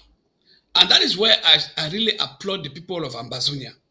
Because if it is left to the people of La Republic Cameroon, I bet you guys, Pobia will win the election and nothing will happen in that territory. Because some people come and say that, the Northerners are prepared for this, the Southerners, nothing will happen because those people are not yet ready for democracy. And Mr. Bia knows that very well. Until the people will wake up, let them stand up, be prepared and take the risk. We were talking about risks here. That these people were doing those, the people who were fighting for democracy, the Black Americans, they knew that there were risks, but they took those risks. Citizens of La République du Cameroon don't want to take risks. They don't want to. And that is why the only people who have been saving them is the Ambazonian people. We fight, we die, and then they enjoy. They That enjoy. has been, yeah. If you look when during multi-parties where money was just being dashed to political parties, where Paul Biya gave money so that he can ease his alliance with political parties and take over power, what was happening? We had just three political parties. The one of Honorable this guy Justice Honorable what is that his name again? This man from Akwaya. We had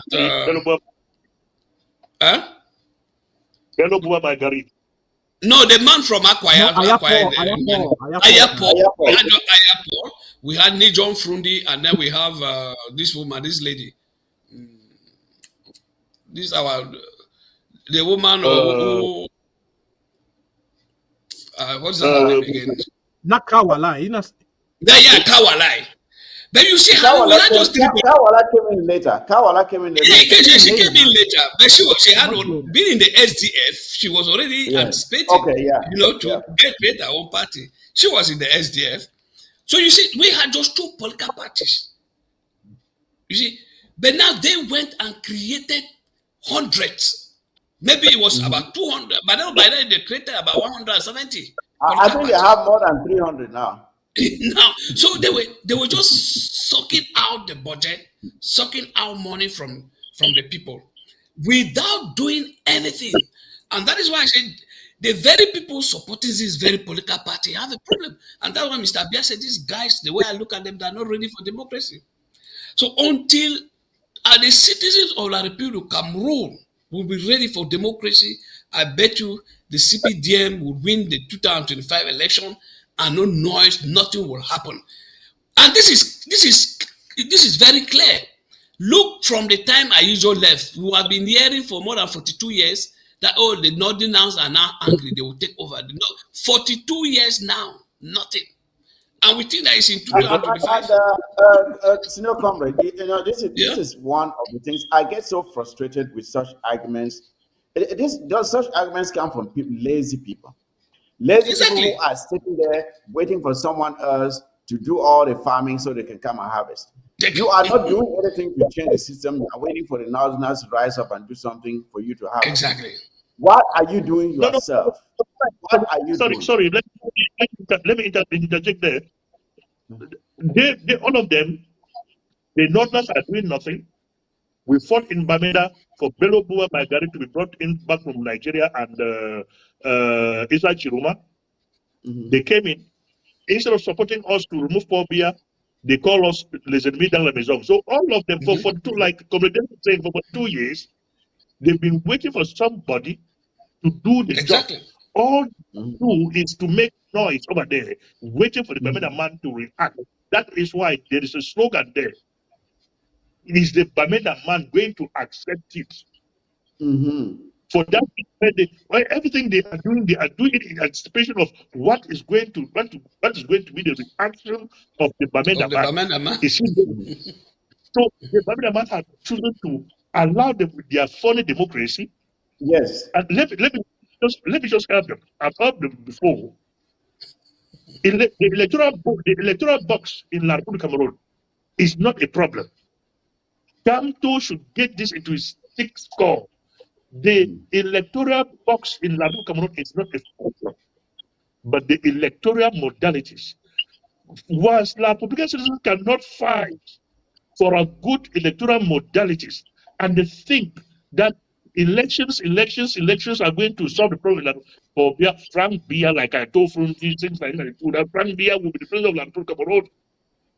Next year, if Paul Biya runs, he is only running to win because he doesn't want to push Frank in front.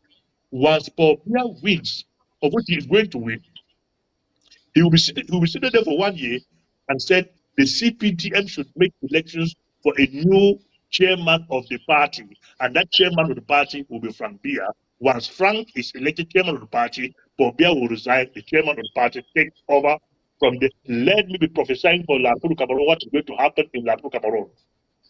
Frank is going to be the president of La Republic Cameroon in 2025. If latest.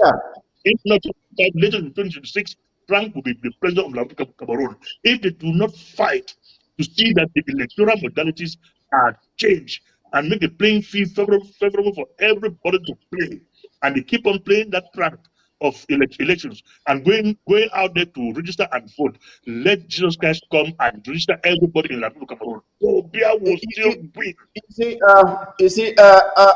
Thomas. You see, when I hear some of these people, especially the Republic of Cameroon citizens calling for elections, 2025 will be different. 2025 cannot go down like that. I look at them and I laugh, and I ask them, who controls the rules? Who is in charge? Who is going to count the results? Who is the electoral commission is selected by who? How do you, if you are declared winner, how are you going to walk to it and take over the power there? Who controls the judiciary, the legislature? Are you the one controlling it? So how then are you going to succeed with, first of all, the announcement of results that truly represent the votes of the people, to the point where you go and now assume power? Like some people say, it is not enough to win an election. You must be able to assume power. That's exactly where you can win an election. If you're not able to assume power, you are wasting your time. Frundi won an election. Frundi won an election. Did he ever become president? Why? Because he did not control the system. Couldn't defend there must be a system in place that will guarantee that the votes that have been, the votes of the people will be accounted for. If you don't have them, if you don't have that first, and you are going for an election, you are a fool. You are a fool because you are wasting your time. That is what African citizens need to understand. We don't have anything to do with elections, and we have said clearly that, look, anyone who goes out in the southern Cameroons carrying any electoral material, carrying any electoral propaganda, taking part in any rallies or whatever within the southern Cameroons for an election that is being conducted by the Republic of Cameroon, you are doing so at your own risk. And we mean it. And we will do whatever it takes to make sure it does not happen. They should get it into their thick skulls. It will not happen. So, because that is just an insult. It is an insult that an institution where our people have been slaughtered for the past 8 years, nobody has as much as stood in their so-called parliament and made a statement about it. They want to come to our territory and tell us that you want to conduct an election. Okay, we are going to see how that's going to go down. We are going to see how that's going to, yeah, go on, please. You know, Mike, when we go back and we look at what kind of helped to necessitate this conversation today, this issue of debates, and we even think about how did our sister Kamala Harris end up in the position that she's able to now to compete in this particular election, is because of the debate. The American people were watching how our senior comrade, President Joseph Biden, how he unfortunately performed in the debate, even though he has been a good president. Mind you, he's been a good president. He has legislative accomplishments that he has achieved. He has a lifetime of exemplary work towards the American public that he has done. But it was the debate that created an environment where he did not look like he was up for the job. Now, let's go to La République du Cameroun. Do any of us, and do any French Cameroonian or any Ambazonian think that Dictator Biya would be able to compete on any level in a debate?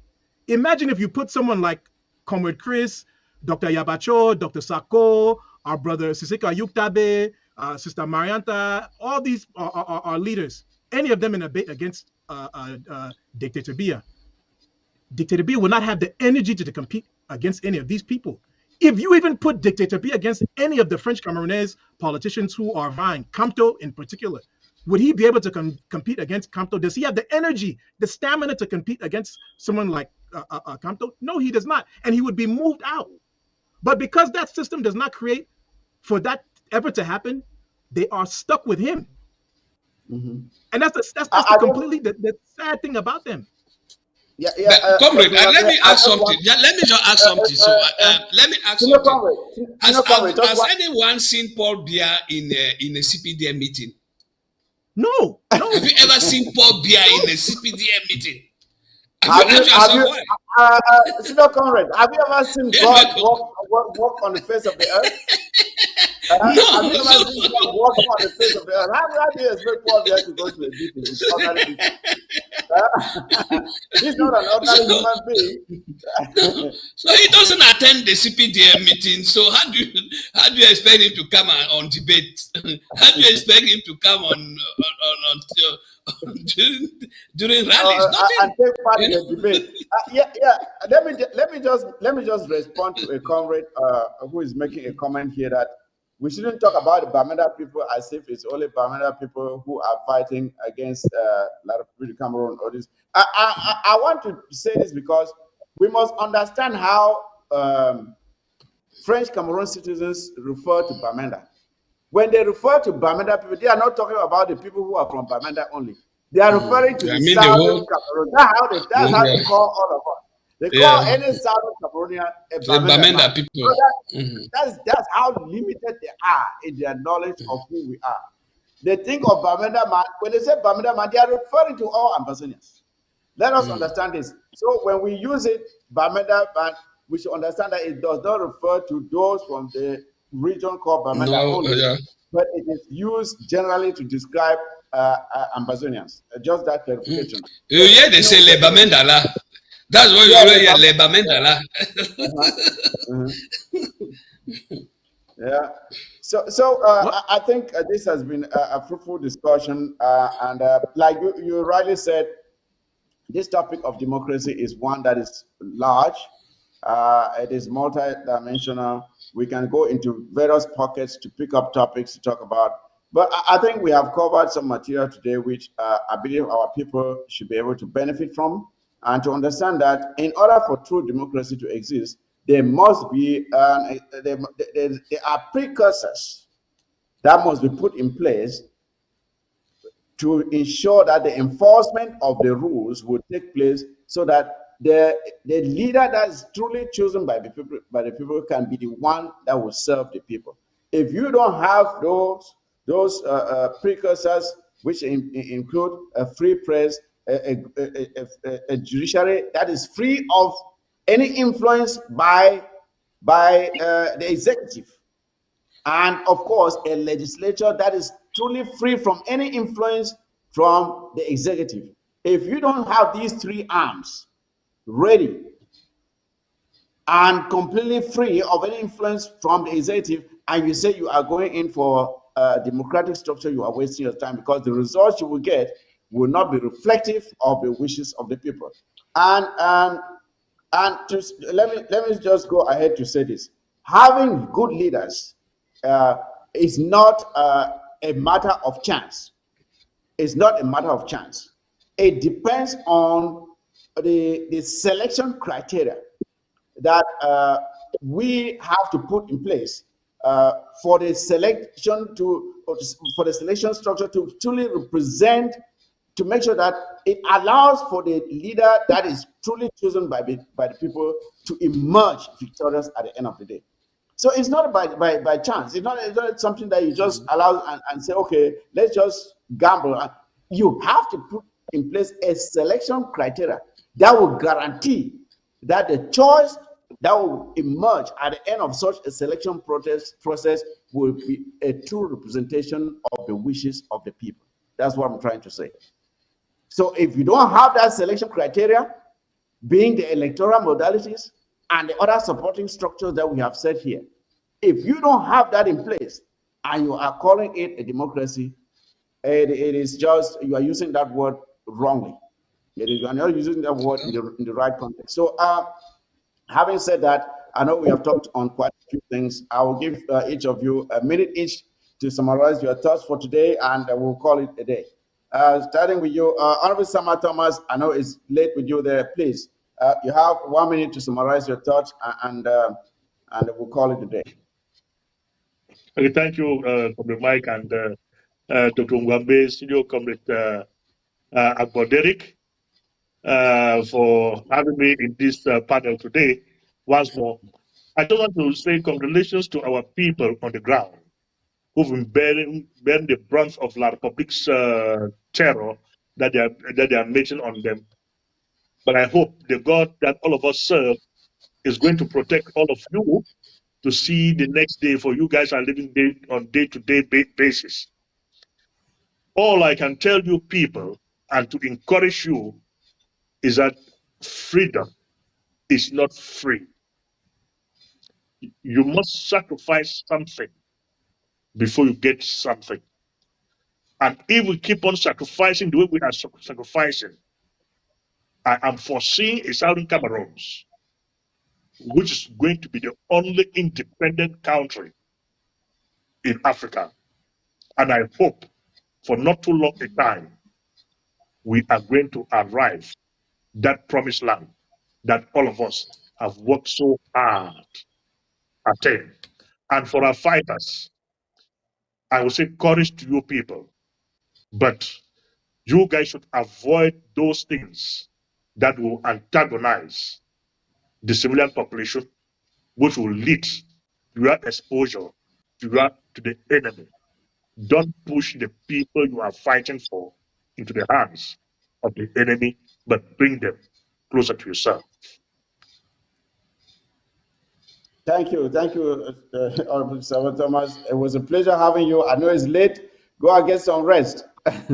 Go and get some rest. Thank you. It's always a pleasure having you on the ABS TV. And Senior Comrade Derek, please. I know you are in Europe too. Why don't you go next? So if you want to retire, go and have some rest yourself. Thank you, Prince. You know, as long as Ambassador is concerned, the only day we'll have rest is when we are singing. We are singing our national anthem in Boya. So keep Absolutely. on, no matter, we'll keep on working. So, well, I want to thank panelists for being with us, and I thank you as well. You have been a wonderful moderator, and I also like to thank our people on Ground Zero for holding firm on the liberation. I would like to thank our self-defense forces and ask them to keep on doing what they are doing. And as we have said on this panel, let them not do things that will antagonize their relationship with the population, because they will need the population. Likewise, the population will need it. And again, Ambazonians in the diaspora, those of us here in the diaspora, anywhere you are, please make sure you talk with your parliamentarian, you talk with your mayors, you talk with the people, you talk with the government about coming and joining the force that will go and put pressure on La République du Cameroon to create a conducive way or place in the South where the UN can come in and conduct a plebiscite. Let Cameroon do that. It is you to do that. If you don't talk to your government, you don't talk to the people around you, nobody will come. So that job is left on you. There's a saying that where there is no ambassador, the citizens of that country are ambassadors. So you are the ambassadors of Ambazonia in every country that you find yourself. If you can't make it, ring one or two other Ambazonians around and you get help. Please push the referendum issue. And even on Ground Zero, our people should start talking. Our refugees in Ghana, in Nigeria, talk to the Nigerian government. Whenever you have opportunity, talk to the population, talk to the NGOs, that you want that they should give you the power back so that you can decide where you belong. And that can only be done through a referendum. Because we came into this false relationship with La République du Cameroon through a vote. And it's only through that vote that we will go out. And that is why Cameroon has trapped us in this war. They don't want us to think about that way, but to focus our energy on war until we become tired. That is their strategy, because they know that once we turn our ideas out of the war, then we have reclaimed our sovereignty. It will be ABC. Because once we stand together and call for that referendum, no matter what Cameroon does, the international community will come there. They will force them to create that environment where the people will be given the power to choose what they want. So you guys should stay blessed. Thank you. Thank you. Thank you, senior comrade. It was a pleasure having you again. We're calling on you to join us as often as possible so we continue educating our people. As you rightly said, when it concerns Ambazonia, let us come together, put our hands together, put our ideas together, and help our people understand some of these concepts, which, if left unexplained, they may be making the wrong decisions out of ignorance, and it will be our fault that they don't have the information which we rightly have to give to them. So again, thank you for coming. Yeah, Dr. Kwambe, over to you, please. Yeah, my fellow Ambazonians, thank you so much for joining us today and for, so we can have this conversation together. I really want to appreciate my brother Tom Mike for being an excellent moderator, excellent topics selected today. Thank you to Senior Comrade Agbo Derek, my senior brother Nee, Sama Thomas, and the production team of ABS TV for bringing Ambazonians of diverse opinions to come together and talk. I really want to thank all of you and all Ambazonians. To our liberation forces, you all are doing a good job, and I want to point you to those who have been successful in the liberation struggles. And with that, I'm speaking in particular of our brother, Amilcar Cabral, who was a liberation fighter for the people of Cape Verde and Guinea-Bissau. Tomorrow is his birthday, so I want to wish the people of Guinea-Bissau and Cape Verde, to show you all that we Ambazonians stand in solidarity and remember your freedom fighter, Amilcar Cabral, who, as an agriculturalist, when he was fighting for the people of his homeland to have independence, when he would liberate sections, he would teach some of the agricultural techniques to his civilians, and that built the communality, the solidarity with them so that they would continue to stand with the liberation fight. And I'm imploring our liberation fighters to emulate people like our brother Amilcar Cabral of Cape Verde and Guinea-Bissau. I also want us to remember that today is September 11th in the United States of America. And we have to remember those in America who, whose lives were lost after the Twin Towers, were brought down. This week, we've been going through civil disobedience that is leading to school resumption in Ambazonia between the weeks of September 17th to October 2nd. And I want all Ambazonians in the diaspora and back home to observe something very keenly. Our people back home have been very smart. They stood together during this civil disobedience to show solidarity.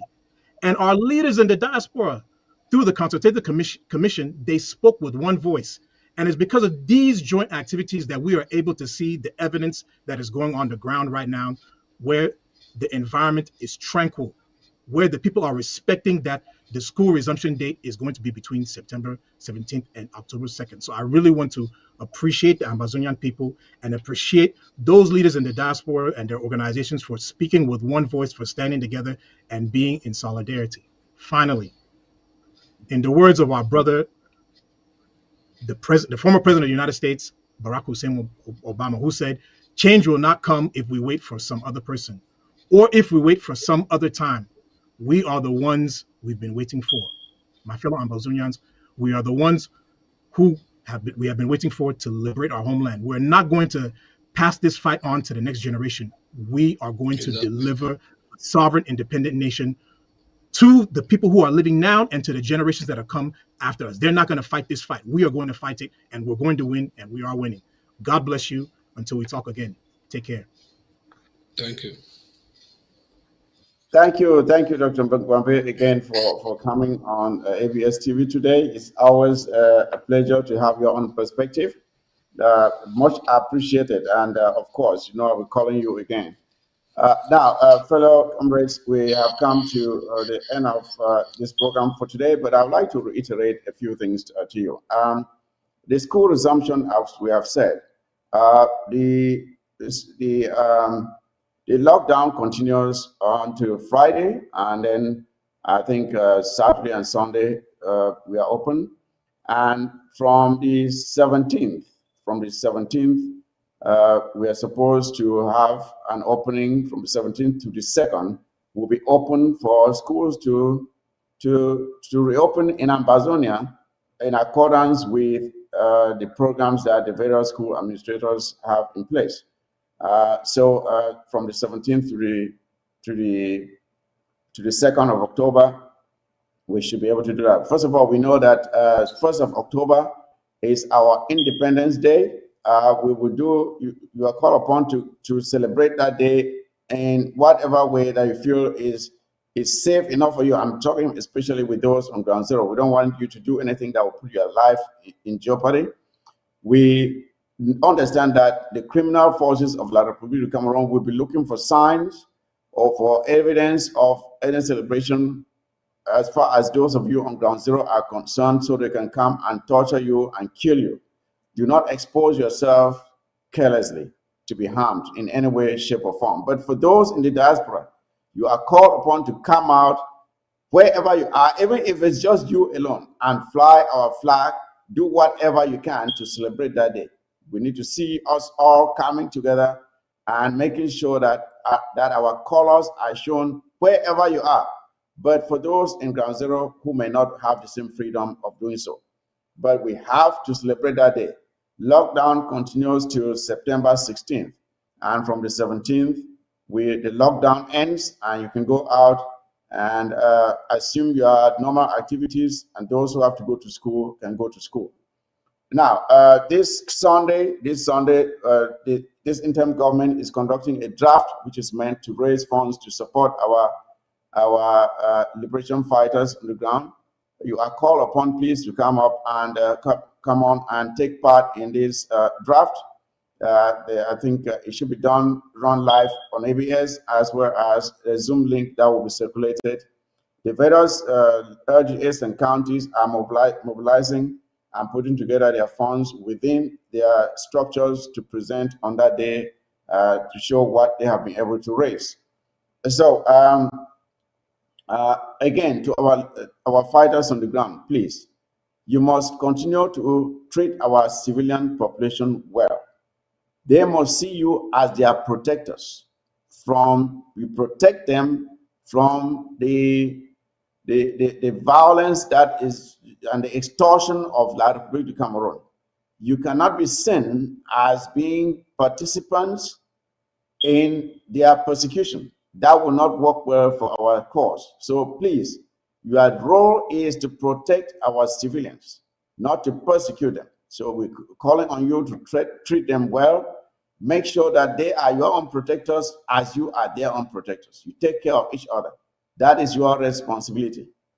So we urge you to take that responsibility very, very seriously.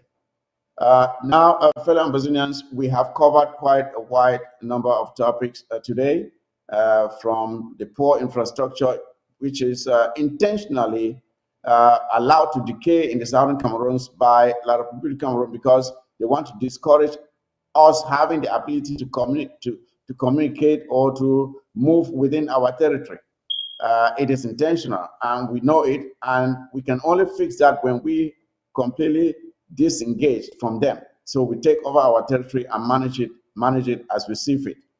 Of course, we also talked about this school occupation in Bamenda by criminal soldiers of La Republic of Cameroon. That just serves the example that we have been saying over and over again. You cannot trust them. They don't care about you. I told you, the pastor came out to protest the fact that they came and took over the schools, and they call him imbecile and say full of camp, and that if he should play, they will shoot him. That's what they told him. And that is, first of all, a Presbyterian school. It's not even a government school. So if they can go into a Presbyterian school and do that, then what would they do to you? So we know that, and of course, we have laid out what democracy really means, what tools are needed to make sure that the full practice of democracy is possible. And when you don't have those tools, then, and you go out and you're pretending to practice democracy, you are wasting your time, because the result would not be a true reflection of the wishes of the people. Those things must be in place first for real democracy to be possible. So that is all I have for you today, ladies and gentlemen. It was a pleasure having you, and I look forward to seeing you again sometime next week. on another episode of The War Zone right here on ABS TV. It was a pleasure having you. Take good care of each other, and you take care of yourselves and each other, as I would say. And with that, ladies and gentlemen, The War Zone is out. Good night.